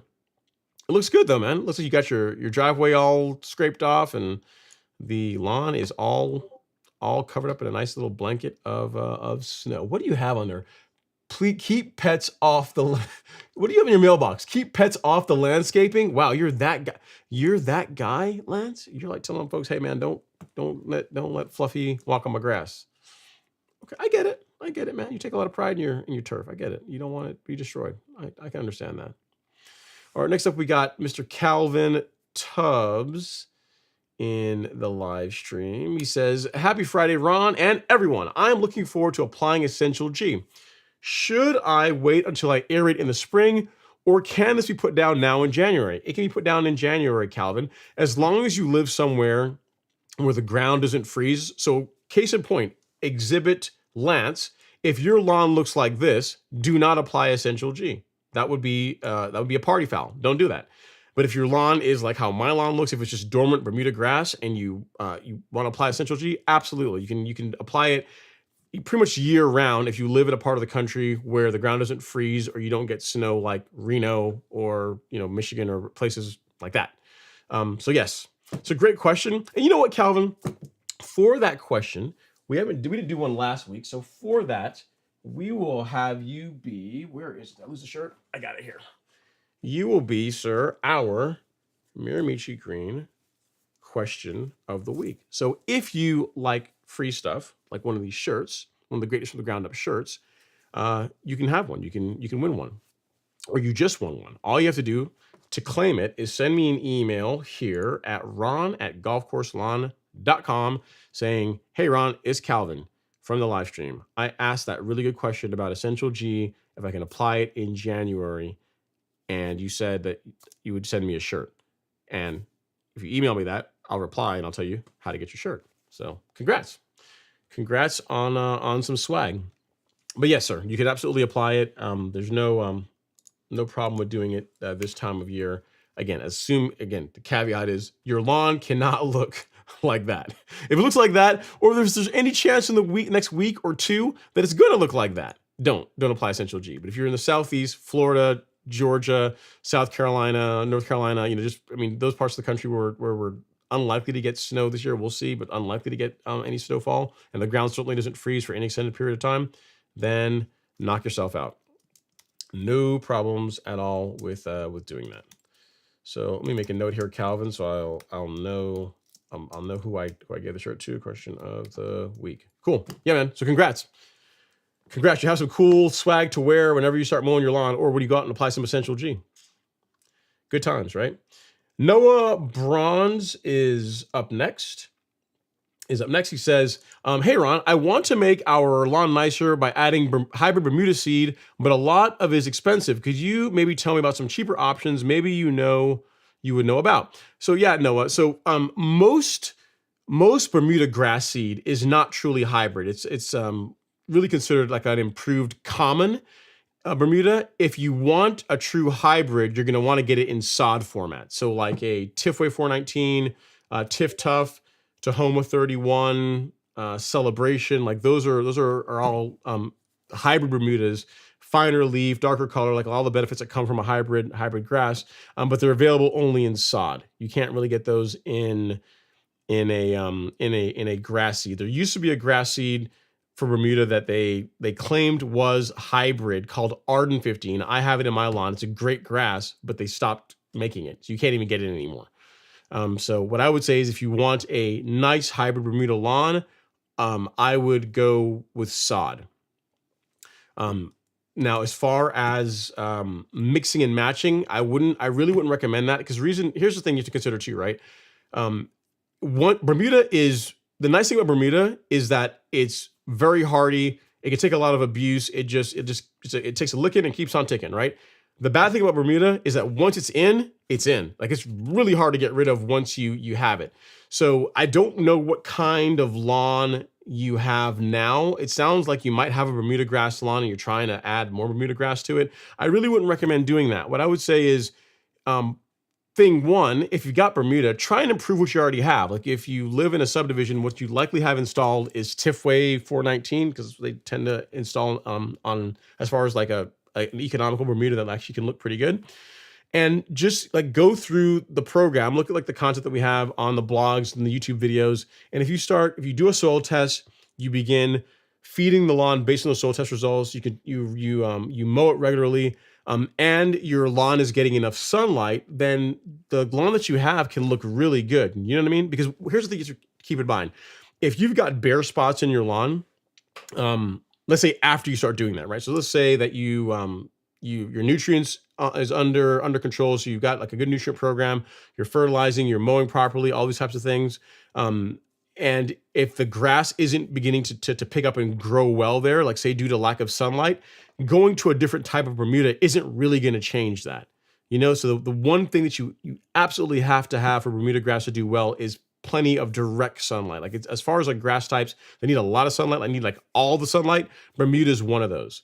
So I don't know, like when you say make your lawn nicer, I don't know what the deficiencies or the problems in the lawn that you have now that you think installing a different type of Bermuda will fix. Um, but let's say that, if you have like bare spots, figuring out why you have the bare spots and addressing that would be the way that I would go. If you decide that you say, you know what, I just don't like the kind of Bermuda grass that I have and I want to start all over. In that case, I would I would kill off what you have. I would like go through a couple rounds of like fusilade and glyphosate. Well, fusilade and glyphosate will only take really one, but get rid of the existing grass, is what I'm trying to say. And then install sod of one cultivar. And then that's going to get you, a nice hybrid Bermuda grass, but it's not going to necessarily be the cheapest. Like, a good point. Like you said, Bermuda grass seed is expensive, which it is. Like if you look at Arden 15, the last time I bought it, it was like $420 for a 25-pound bag. So that's not cheap.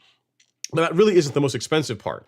The most expensive part of growing Bermuda from grass seed is the water that you have to use. Because you think about it, from Arden 15 was kind of a unicorn in that it would begin germinating within 2 weeks, but for most Bermuda grass, you got to water it for, 3 weeks, sometimes a little longer than that. So you think about it, running your irrigation every day, twice a day for 3 weeks, that can, depending on the size of your lawn, that could easily eclipse the cost of the grass seed. And then the thing to keep in mind too when you try and grow a lawn from grass seed is that it tends to not always all grow in super evenly. Like, I mean, in some cases it does well, but there's always going to be some areas that are lagging a little bit behind. They're a little bit thinner than other areas. You may have to reseed again, or you may have to just give it more time for it to grow in. Whereas if you go the sod route, literally you will go from no lawn to lawn overnight. Like if you do the prep work, you get rid of your existing grass. When you go the sod approach, you literally install the sod and you've got a lawn, which is kind of cool. And for most people, that's what they're gonna be happier with that versus trying to grow Bermuda from seed. So I hope that helps. I don't know what the problem you have in your lawn that you're thinking that a different type of Bermuda grass seed is going to solve. But it's probably not, is what I'm trying to say. Like, I would either try and improve what you have now, and if you don't like what you have, get rid of it and then install sod, or which of a grass type of a Bermuda grass type that you like. So the new kid on the block these days is Tahoma 31. So Tahoma 31 or Tiff Tuff. So either one of those are like a more of a Cadillac type Bermuda that looks really good. So hope that helps. Great question. Sorry I didn't have a better answer for you. That took some wind out of your sails. But yeah, that's what I would say. And here's the thing: let me actually answer your question. If you decide that you want to do hard mode, right? You're saying, hey, Ron, nope, I ain't doing sod. I want to do it hard. I want to make it as difficult as possible for myself. Then as far as grass types to look into for Bermuda, look into Yukon and Monaco. Like, those two are ones that are pretty common that people tend to like.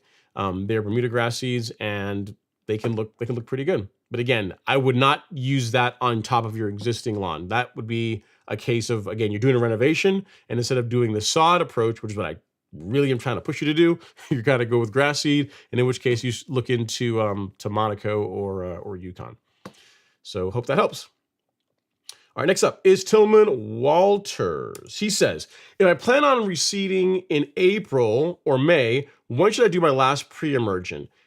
You would not do a spring pre-emergent, Tillman. So if you did one in the fall, like early fall, that would be it. I wouldn't do any pre-emergent this time of year, and certainly not one in the spring if your plan is to be reseeding your lawn. Really, you want a good period of like 4 months, at least 4 months, 3 to 4 months, with no pre-emergent being applied or being introduced before you go after any kind of a seeding project. If your goal is to get as good of germination as possible.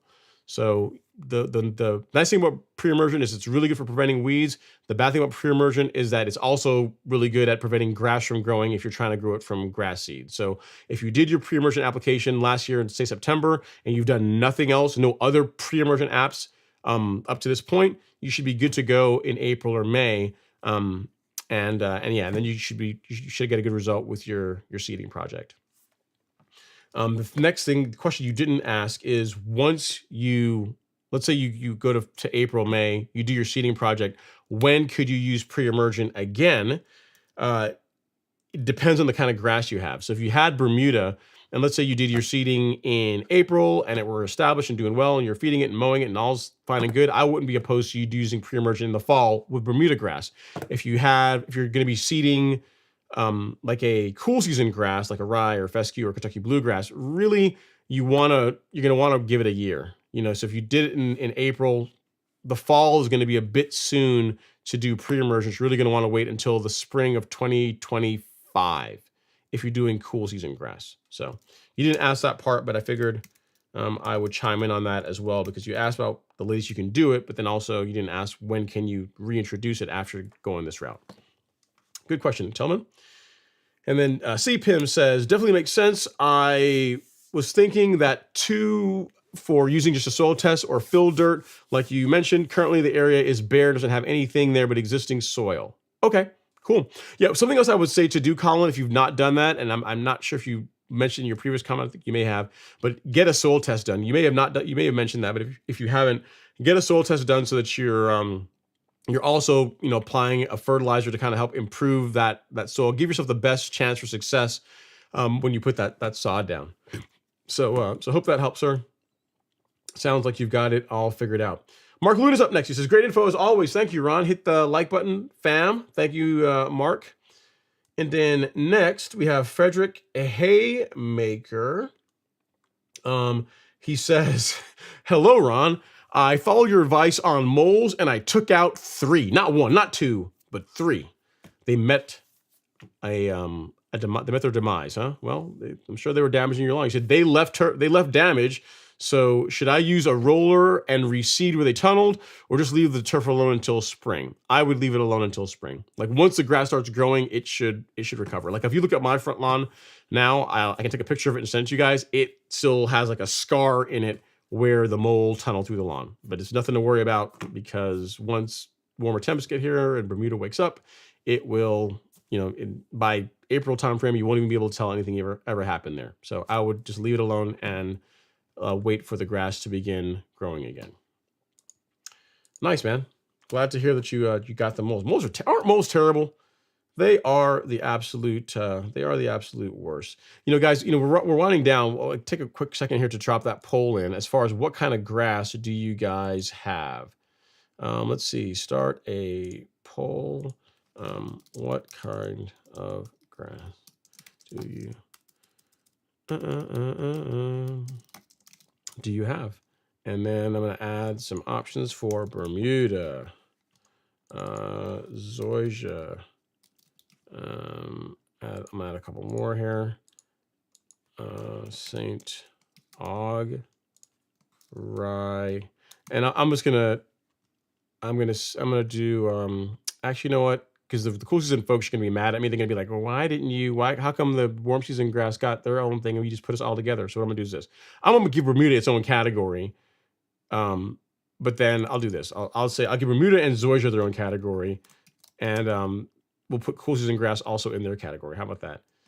So some other warm season grass, and then cool season grass. So what kind of grass do you guys have? What kind of grass do you have in your lawn? If you have both, I don't know what to tell you. You can only vote one time. So I'd like to get some feedback as far as what kind of grass you guys are working with. All right, next up is, actually, let me make a note of your comment here real quick, Frederick. See what folks are working with as far as their grass type. All right, next we have Andrew Phillips. He says, we had 1 or 2 inches of rain last night and I watered to reduce the drought in winter. Good, nice. Yeah, so you're already on top of it. I see, Andrew, I knew you're already on top of it. You know this stuff. For everybody else that doesn't know that, hey, if you're going to have a severe dip in temperature, not a bad idea to put some moisture into the plant prior to it experiencing that. So it's not like you're already in good shape. You had a couple inches of rain and you water every now and then to keep your lawn in good shape. So sounds like a plan, man. It should tolerate it really well. We are winding down, folks. We have our next question from Mr. Steven Thompson. where he says, "Happy Friday, Ron. Prepping for the Arctic blast that's going to hit Dallas-Fort Worth." Yikes! I hear you. I hear you, Stephen. You know, one thing I didn't share with you guys yet is our new blog post for this week. I mean, it's a bit early in the season, but I'm trying to get ahead of it. So one of the questions that I often get is like around pre-emergent, but also for people that are new to taking care of the lawn themselves. The common thing they always know about is something called weed and feed, right? Which technically the prodiamine and dithiopyr product that we sell are a weed and feed product. So the latest blog post is on when should you apply a weed and feed. It talks about fertilizer, pre-emergent, post-emergent herbicides, how they work, timing around applying them, all that jazz. Coverage for like fertilizer, your first fertilizer of the spring option. So I will link that in the chat. Or actually, this will be the pinned comment in the chat in the video once it is once the live stream is over. I'll paste it here. I'll say blog of say here when to apply weed and feed. And then I'll pin this I'll have this as a pinned comment once the live stream is over. But I want to share that with you guys as well because like a lot of work went into writing that article. So it'd be nice to have you guys take a look at it and share it with your friends and family. All right, next is Jonathan Camardo. What's going on, Jonathan? He says, "Happy Friday, Ron and fellow lawn folks. Thanks for the great questions, everyone. I'm learning a lot. Ron, thanks for the great tips and products. They are working, considering Tahoma 31 renovation in 2024. Nice. If you decide to go that route, Jonathan, take pictures. Take pictures before, during, and after, for sure. And I'm glad to hear that the products and the tips and content are useful. It means a lot because a lot of work goes into creating it. So I'm glad that you're getting some value out of it. And like I said, if you decide to go with the renovation, take pictures, man. We'll show everybody your renovation if you want the world to see, you know, your reno project. So sounds really cool. Tahoma 31 is sweet, man. Like it's you know, I get why a lot of people are going to that. You know, if I didn't have as much grass as I do and as much time as I have in the lawn, I might consider it. But you know, the thing is, if I could like Thanos snap, right?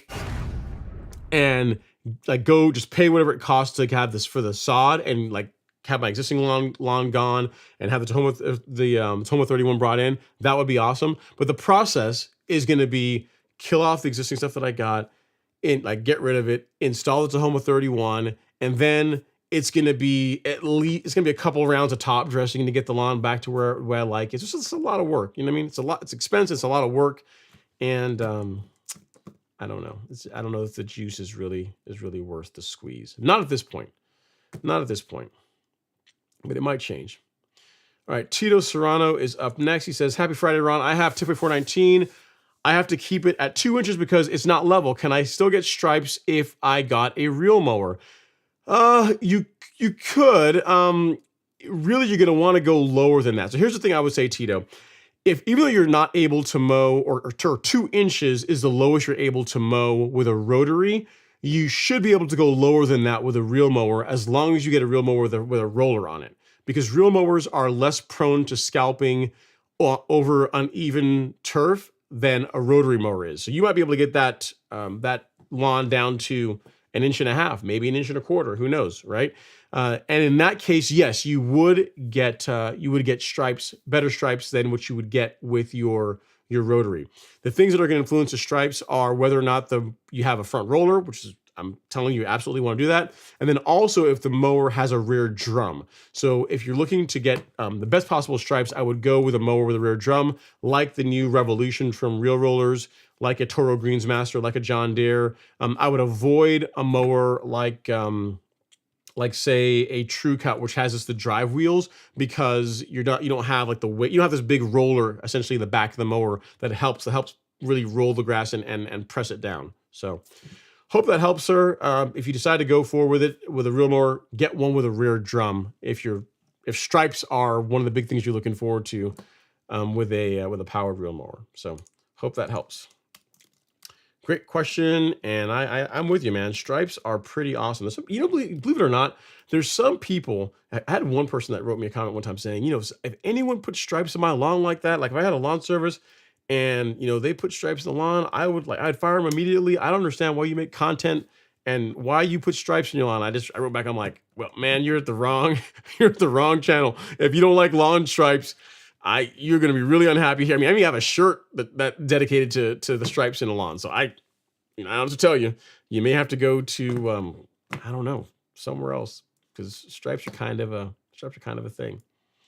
Stripes are kind of a thing. Next up is Carrie Gun 3 says, I emailed you my soil test results for my Texas Gulf Coast along with St. Augustine grass, Country Club 12024 or Stress 7020. Any suggestions to lower the sodium or calcium? Calcium, you're not going to really be able to do a whole lot of that about that, Carrie. A lot of that's just based on where of your soil makeup. The nice thing is that even having high calcium, that's not really going to hold you back as far as getting a great lawn. You know what I mean? That's not really going to be that's not going to be an issue. Of the two, I like the Country Club 12024, largely because the prill size. It's a much finer prill, so it's going to get into the soil faster than the 7020. It also includes humic acid and a bit of kelp in the fertilizer as well. So it's almost like a fertilizer and a biostimulant in the same product. So for that reason, of the two, I would opt for the 12024. And as far as sodium, your sodium levels, either one of those fertilizers are going to be a good choice. I believe they both have sulfate of potash in them, so that's not going to materially add a ton of additional salts to your soil like an MOP potassium source would. But yeah, the 12024 is what I would use. The calcium, I would not. Again, I look at a lot of soil tests from Texas, and a lot of them have high calcium. And as long as the macros are in good shape, I'm looking at your soil test right now, which yours are not. Your nitrogen is low, your potassium is low. As long as you get like those addressed and you're mowing regularly, you're gonna have a great looking lawn. I wouldn't really worry about the calcium, and then sodium. Same thing. I really wouldn't worry about that one. About that too much either. Just make sure you use a fertilizer that uses sulfate of potash for your potassium source, and you'll be good to go. And both those fertilizer, definitely the Country Club has SOP potassium. I think the Stress 12 7020 does too. I think so. Don't quote me on that, but I know the Country Club does. So of the two, the Country Club is the one that I would go with for the reasons I also said. You also get some humic acid and some kelp in there as well. Douglas Samuel is weighing in. He was saying Empire and Celebration. I hear you. So you like Empire and Celebration. Okay. I hear you. And you know what? I didn't, Carrie, I'm going to send you the link to where you can find those. Find the 12024. Actually, I'll make it easy for you. I'll send you a link right to it. How about that? That makes it even that much easier. So at Carrie, I'm not sure if you're still here. You are. There you go. That is what I would go with. All right, next up is James Smith. Says, late to the show. Thanks for remembering the poll. I did remember, James. Right now, it looks like Bermuda's winning out at 65%, so it's likely going to be. It's going to be interesting to see how many Zoysia people are here, right? Interesting to see. And here's the thing I could see as well too. It's probably, to be fair, James, it's probably not the best time of year to do this kind of poll, because us with warm season lawns, like if you have there's people that watch this from obviously in the Caribbean and also in Florida and Georgia. And this time of year, there's more interest, I think, in lawn care from people with warm season lawns that live like where the weather is like we're closer to our growing season than folks that like, for example, like Lance or Luis, where they got like a bunch of snow on the ground, right? So it's probably not the best time of year to do a poll like this. Really, the springtime would be better, because then you've got, I'd say, somewhat equal interest in lawn care from both camps. But we'll still run it now and see what we come back with. All right. Next up is Jonathan Camrado. He says, when would you start killing off the common Bermuda? In the spring or early summer? I would do it in the spring. Lucky me, my lawn is only 6,000 square feet. I wish I had a Thanos snap. You want one? I gave you one, man. Yeah. No, you mean it and have it actually work? Yeah. Don't we all? Don't we all? Yeah. As soon as the lawn fills in, as soon as it's all green, Jonathan, which I'm not sure where in the country you are, but around here, that would be like late March, April-ish timeframe. Again, depending on weather, temperatures, that type of thing. That is when I would kill off the existing lawn. And as far as what I would use to do that is a combination. So you can do a couple rounds of glyphosate, that will work. But if you want the only thing that I've ever found to be a one and done against Bermuda is to take a higher concentration glyphosate product and pair that with Fusilade 2. So Fusilade 2 and glyphosate is an excellent combination. It's non-selective now. This is going to nuke your lawn. It's going to kill like your lawn or anything else that's really in there. But as far as getting rid of Bermuda in pretty much one go, that is what I found works very well. Fusilade 2 and glyphosate. So I'll show you really quick here. If you go to the golf course lawn store, you can get like depending on the size of your lawn, you can go with like a product like called Eraser, which is don't quote me on that. I think it's like a 40% glyphosate product. But you got Fusilade 2 here, and then you've also got the glyphosate in individual use packets, like the Quick Pro. These are kind of cool. And this is not only glyphosate, but this is glyphosate and diaquat, which is also an accelerant. Like it's gonna help burn down the lawn even that much faster. So you could use this paired with Fusilade, like that would work. Or you can also use another glyphosate product that I'll link to you. It's called Eraser. Like that with Fusilade also works well. So I'll give you both options. So I'll send you a link here on the Golf Course Lawn Store to where you can get the Roundup Quick Pro and Fusilade. And then I'll also give you link to the Eraser product if you decide you want to go that route, Jonathan. Let's see, Fusilade 2 and Roundup Quick Pro. So that is you can find both of those there. And for the other glyphosate product, this is what I would say. I think it's called Eraser. I'm almost positive. I think so. No, yeah, it's called. I don't have a link to it, but you can look into it. It's called Eraser, Jonathan. But I mean, yeah, the Roundup Pro, Quick Pro, and Fusilade will also work well too. That's a good combination for getting rid of Bermuda grass. But again, it isn't. Again, I have to remember this is non-selective. So again, if you spray, this is going to kill your grass and anything else that's in your lawn. So it's for renovations only. Do not use it for controlling weeds in your lawn because it's going to control a lot more than just the weeds. Okay, next up we have Andre Taylor. He says, "Hey, Ron, happy Friday. In active growing season, do you recommend first applying Essential G, then level lawn, or vice versa?" Great question, Andre. I would recommend that you aerate, and then you apply Essential G, and then you apply your leveling medium. So the way it works is you core aerate, open up the soil, have tons of voids to where when you put down your Essential G, it's easier for it to get into the soil, or you're kind of fast tracking the process.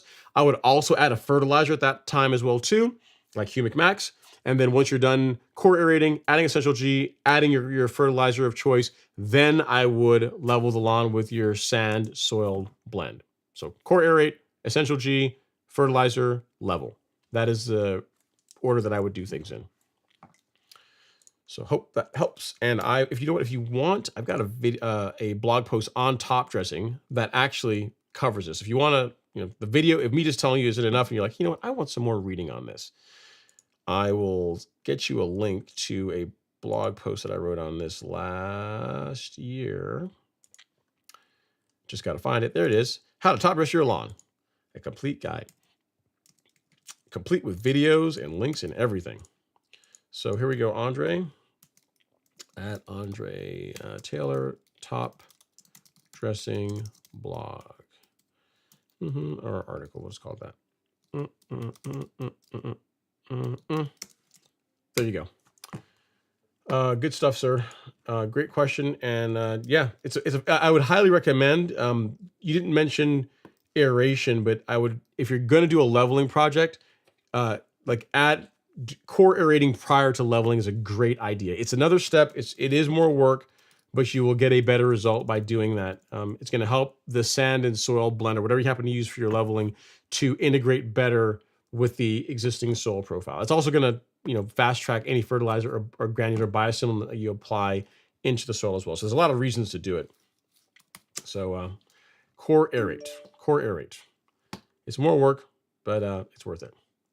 Next up is Lance F. He says, squeeze that juice, still waiting for a night to mow with the lights on mower. Okay. Sounds like fun, Lance. And then Jonathan says, Tito, I was gifted a true cut this summer. I had to raise the height of cut to avoid scalping my kind of rough lawn. Even with the front roller, I have almost zero stripe action in my common Bermuda. Get a rear drum. Yeah, so a mower with a rear drum is gonna help. It's gonna do better than one without. You can get stripes with a true cut. Like my lawn used to be striped with a true cut for years, so it's not like you can't get stripes with a true cut. But there's a night and day difference between a true cut, like the stripe and the cut quality of a true cut versus like say a greens mower. Like I think I did a video where I did like the true cut versus my greens master. And I did a side, actually I think I can find that. I'll send it to you guys. I did like a side by side, and it was like when I first got it, I said, because everyone's saying, hey man, you really like your true cut. Because I was thinking, hey, the true cut is the alpha and the omega of mowers. There's nothing gonna be better than true cut ever. It's awesome. Until I got a greens mower.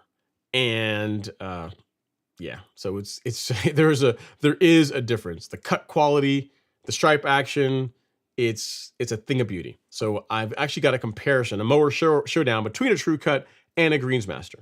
And if you want to see that, it's a video from several years ago. So please excuse the audio and video quality and everything else. Like, I mean, I can't even look at it without like going oh myself. But the content is good as far as showing what you guys want to see, as far as what how the different mowers compare. Let me see, true cut versus GM 1600. There you go. It's the worst part. I'm my own worst critic. I can't like watching my old content is the hardest thing to do. I've been able to do the content the last couple of years, but anything like earlier than like 2019 is harder. Because the quality's gotten better, so it's just harder. I just see all the mistakes I made then as far as like making the videos, but whatever. You guys like it. And then James says, next poll says plan mow height in 2024. That'd be a good one. Cool. Lance says lights, camera, action. And then Mark Romano says, I think it's time to hit the like button. Very cool. And then Douglas Samuel says a month away here in Florida as far as like, I guess, pre-emergent and going hard. Let's see what the results of the poll, the poll is. Let me actually get James Smith's question or comment here first, and then we'll look at the poll results. And again, given that we're doing this in January, when cool season lawns are covered in snow, it's not really a fair poll. I think really April timeframe would be better, but we'll still show it. But James says, for southern lawns, North Carolina and Georgia, thoughts on scalping, corrorating, feeding springtime, and then coming back during the growing season and start leveling, smoothing, using the big yellow bags. I like it. So here's what I would say, James. I would scalp and begin like you're feeding. And then begin like mowing the lawn. So scalp it, apply your fertilizer, and begin mowing. You can core aerate like in late March, early April timeframe, but if you're planning to go out and level the lawn, if I can only get one core aerate out of you in the season, I would save it for right before you're about to do your leveling work. Now, you could do a core aeration like in April, and you could do another one as part of your leveling project, but that's a lot of work. So if you have the time and the desire to aerate your lawn like in April and then do it again whenever you're going to top dress, you can absolutely do that. But if you're only going to do one in the season, I would save it for when, like right before you are going to do your lawn leveling. Everything else looks good. Scalping is going to help give the lawn a nice reset. It's going to get green up a bit faster. Then begin fertilizing based on your soil test results, mow the lawn a whole lot. And once you're ready to do your leveling work, core aerate, do your granular biostimulant, do another fertilizer app, and level. And then just wait. Sounds like a plan, James. I like it. I like your sequencing. But don't skimp on the core aeration as part of leveling.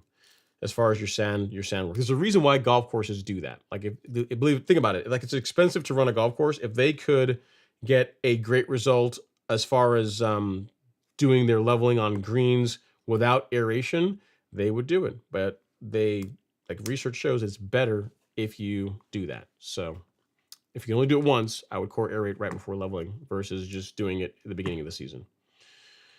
All right. R. Biesdorf says, best time of the season for irrigation renovation in Bermuda lawn. Growing season, dormancy. You could do it whenever. You could do it now if you wanted to. I mean, if it were me, I would do it prior to the growing season. Like you necessarily do it like in the middle of winter, but you could do it. Let's say you're in Georgia, you could do it like late February. You know what I mean? Because then you get the irrigation installed. You're not tearing up grass that's trying to grow and look nice. And then once weather gets good in Bermuda, because the thing is, any damage that happens from the like the little bit of trenching and the putting the pipes in, Bermuda's going to grow through that really quickly. It'll fill in. It'll be great. It would be more difficult. I would be less inclined to do it like in like May, whenever the lawn's looking really nice and you're going to be running equipment over it and damaging the lawn. I would do it when it's near the beginning of the season. The lawn already looks like not great then anyway because it's dormant. So even if it takes those areas where they install the piping a little bit longer to grow in, I would rather that than doing it in the middle of the season when the lawn's looking nice. So a good question. R. Beersdorf. R. Beersdorf. Good one. It's a good question. Yeah, but it's a good idea. I mean, get irrigation installed. If you've been on the fence about doing it, it's one of the best things you can do is from just a convenience standpoint, right? It's really nice to be able to pull your phone up and just say, run an irrigation cycle right now. Or if you're putting out like pre-emergent, you want to run a short cycle, you can do that. You don't have to go out and like go and run it for like a few minutes and then go out and turn the dial again. And pretty much any of the newer irrigation controllers are going to come with they're going to be wireless equipped. So you just connect it to your wireless network, and then you'll have an app on your phone, and you can program it really from your phone, and then set up your cycles and that kind of stuff that way. So I'd highly recommend doing that. Douglas Samuel says, where to get top dressing blend? Depends on where you are in the country. If you're in Georgia, South Carolina, North Carolina, Alabama, or Tennessee, I would recommend the yellow bags, the big yellow bags from Supersod. Those are going to be available here soon. They're getting me a new link to share with you guys to get you guys to save a little bit. But that's what I would use if you live in any of those states. If you don't live in those states, then find find a company nearby you that sells top dressing mix. I mean, there's lots of them in most parts of the country. The thing you want to look for is that the sand and the compost that's in it are screened. So if you can get USGA sand, that's a standard as far as how big the particles can be. And if the compost or topsoil they mix with it is also screened to where you're not having a bunch of garbage you're putting out, that is the way I would go. I've tried top dressing that has like peanut shells in it, that has bark in it, and I am not a fan. There's people that use it, but you end up paying, like, good example, if you take a 5-gallon bucket of top dressing mix, and if they use like peanut shells as like a filler or as like some kind of organic material, you could end up with as much as 25% of that 5-gallon bucket being like stuff you got to rake up and get out of the lawn. So why pay for that? Because you tend to pay for top dressing material by volume instead of by weight. So I would make sure you're getting like a nice coarse masonry sand or river sand. If you can find it, USGA sand would be best, and then a screened compost or topsoil that's blended along with it, and away you go. You could try calling like your local golf course or local golf courses and ask them where they get their material from, because anyone that's supplying them should also be able to get it to you as well. Good question, Samuel. Hope that helps. Jason says, let's all be thankful we don't have to perform in -30 like the Chiefs and Dolphins. Yeah, I think that's going to be advantage Chiefs, I would guess, right? I mean, they're more used to cold weather than the Dolphins, but -30, man, that's I'm surprised they're not looking at moving the game somewhere else. That's because even if the players can deal with it, like that's a horrible experience for the fans, right? That's just not. That would be the definition of not fun. Like, I'm not going. You can give me seats on the 50-yard line. I'm not going out in -30-degree weather to watch football. Not going to happen. And then Douglas says, in Florida, yeah, I don't think it's available in Florida. But the thing with Florida is that you guys got a whole lot of golf courses. So being able to find a high-quality top dressing mix should not be a challenge for you in your area. So just, call around the local golf courses, look up like lawn leveling near me. you could call a service and say, hey, listen, I'm looking for lawn leveling. I'm looking for sand. Do you guys sell it, or do you know where I can buy it? They might be able to point you in the right direction.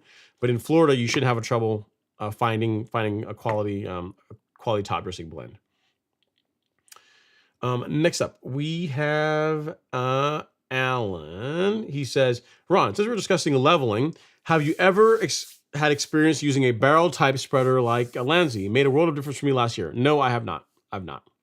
Never used one. And then James says, looks like the evening is running down. You actually haven't hit the like button. Get on it and click. We all know he sleeps better. I do sleep better. You know what? And on that note, let me end this poll so we can see what we're working with here. And no surprise, the results are, so 65% of you guys have Bermuda grass, 12% have zoysia, and 12% have cool season grass, and then 8% some other warm season grass. So I'm going to guess that's like the centipede and St. Augustine crowd. But again, I would not say this is a quality poll, because the time of year when we're doing it, like the cool season folks are not really watching, they don't really care about grass. There's a few of you guys in here, but most of you guys don't really care about grass this time of year. So I don't think this is a fair representation. We'll have to do it again later on in the year. Tito says, she says, thank you, Ron. My wife is sitting next to me and saw your answer. She will get me the Revolution 26 in May for my birthday. Let me clap it up for you. Bro, first of all, good job. Like, well done. Ma'am, if you were listening to this, if you're sitting next to him, like, Tito, you got a good one, man. Your wife is buying you lawn equipment, and again, not just any lawn equipment, because you can have like your girlfriend or wife be like, oh, I'll make you something sweet, nice, nice for your birthday, sweetie, and they're gonna buy you like a rake, or they'll buy you a shovel, or someone's buying you a real mower. I hope, listen, for her birthday, you got to come correct, man. Valentine's Day, birthday, you gotta make sure you take care of her, because that's a legit birthday present. She buying you a real mower for your birthday. That's nice. She's a keeper. And next up is Peter Kim. He says, hey Ron, is it fine to install dormant Bermuda sod in the bare spot to mitigate erosion in northern Georgia during the winter?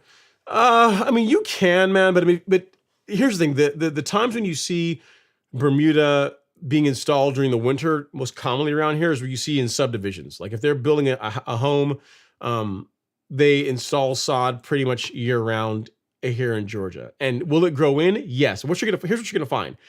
Even if you put the sod in now, it's not really gonna do a whole lot until springtime. You know what I mean? So it'll be there, but it's not like you're gonna have a lot of activity this time of year given the temperatures that we have. So if it were me, given that it's already bare, and I mean, it's up to you. I'm not sure how big of an area we're talking about here, but if you decide to put the sod down, don't expect miracles as far as growth this time of year. Realize that you put it down, it may help some with erosion, but really it's not going to take off until the springtime of a couple of months from now. So like March timeframe. Again, it's weather permitting, is what I would say. So it's really, really your call. And I guess another point to your question is, if you're asking if you were to install sod now, will it still be okay in the spring? A Bermuda, yes, there's not going to be a problem, but it's just not. Don't expect a whole lot of activity this time of year. All right, and then our last comment of the evening, I believe, is Mr. James Smith. He says, Southern HOA prefer blindly Bermuda, it seems. Wait, what? No, here's the thing, James. Now, the way you said that, it's almost like you're saying, they just blindly, it's all Bermuda grass. Like there's a better option. I mean, Bermuda it's a cost-effective option. It's a great looking grass if it's well cared for. I mean, what else would they install? I mean, they could install I guess you could technically do St. Augustine, but that's more of a Florida thing.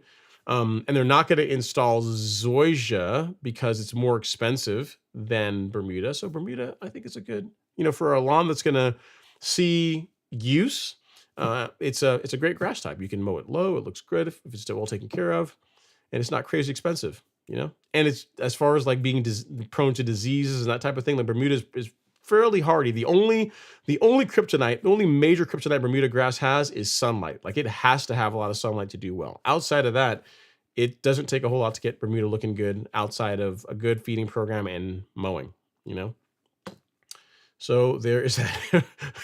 Mark says, at Tito, she got sisters. Hey, man, you're talking about your wives buying real mowers and stuff, man. If she got sisters, she might, again, sisters and they're unattached. I'm sure there's a lot of guys looking because that's pretty awesome. Wife buying you a real mower. That is sweet.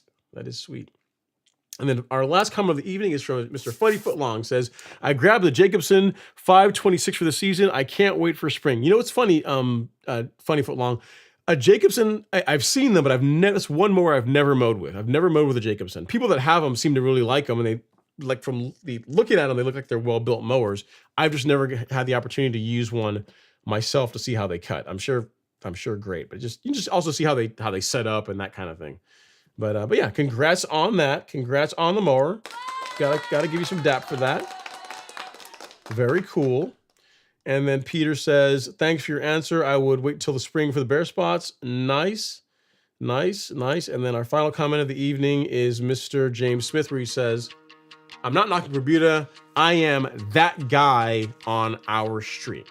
Awesome, James. Glad to hear it. Well, guys, gals, I really appreciate you guys taking some time out of this Friday evening to hang out with me, talk about lawn care, and hopefully you guys got some value out of it. And if not, hopefully it was at least a bit entertaining. Again, the Golf Course Lawn Store, we've got our fertilizers and biostimulants in stock. So get started this season. Go there, pick up all your lawn accoutrement to have yourself dominating the neighborhood in 2024. And then also look out for that pinned comment to the most recent blog post that I think you guys will get a lot of value out of. Thank you so much for watching. I really do appreciate it. I'll see you guys next week. Take care.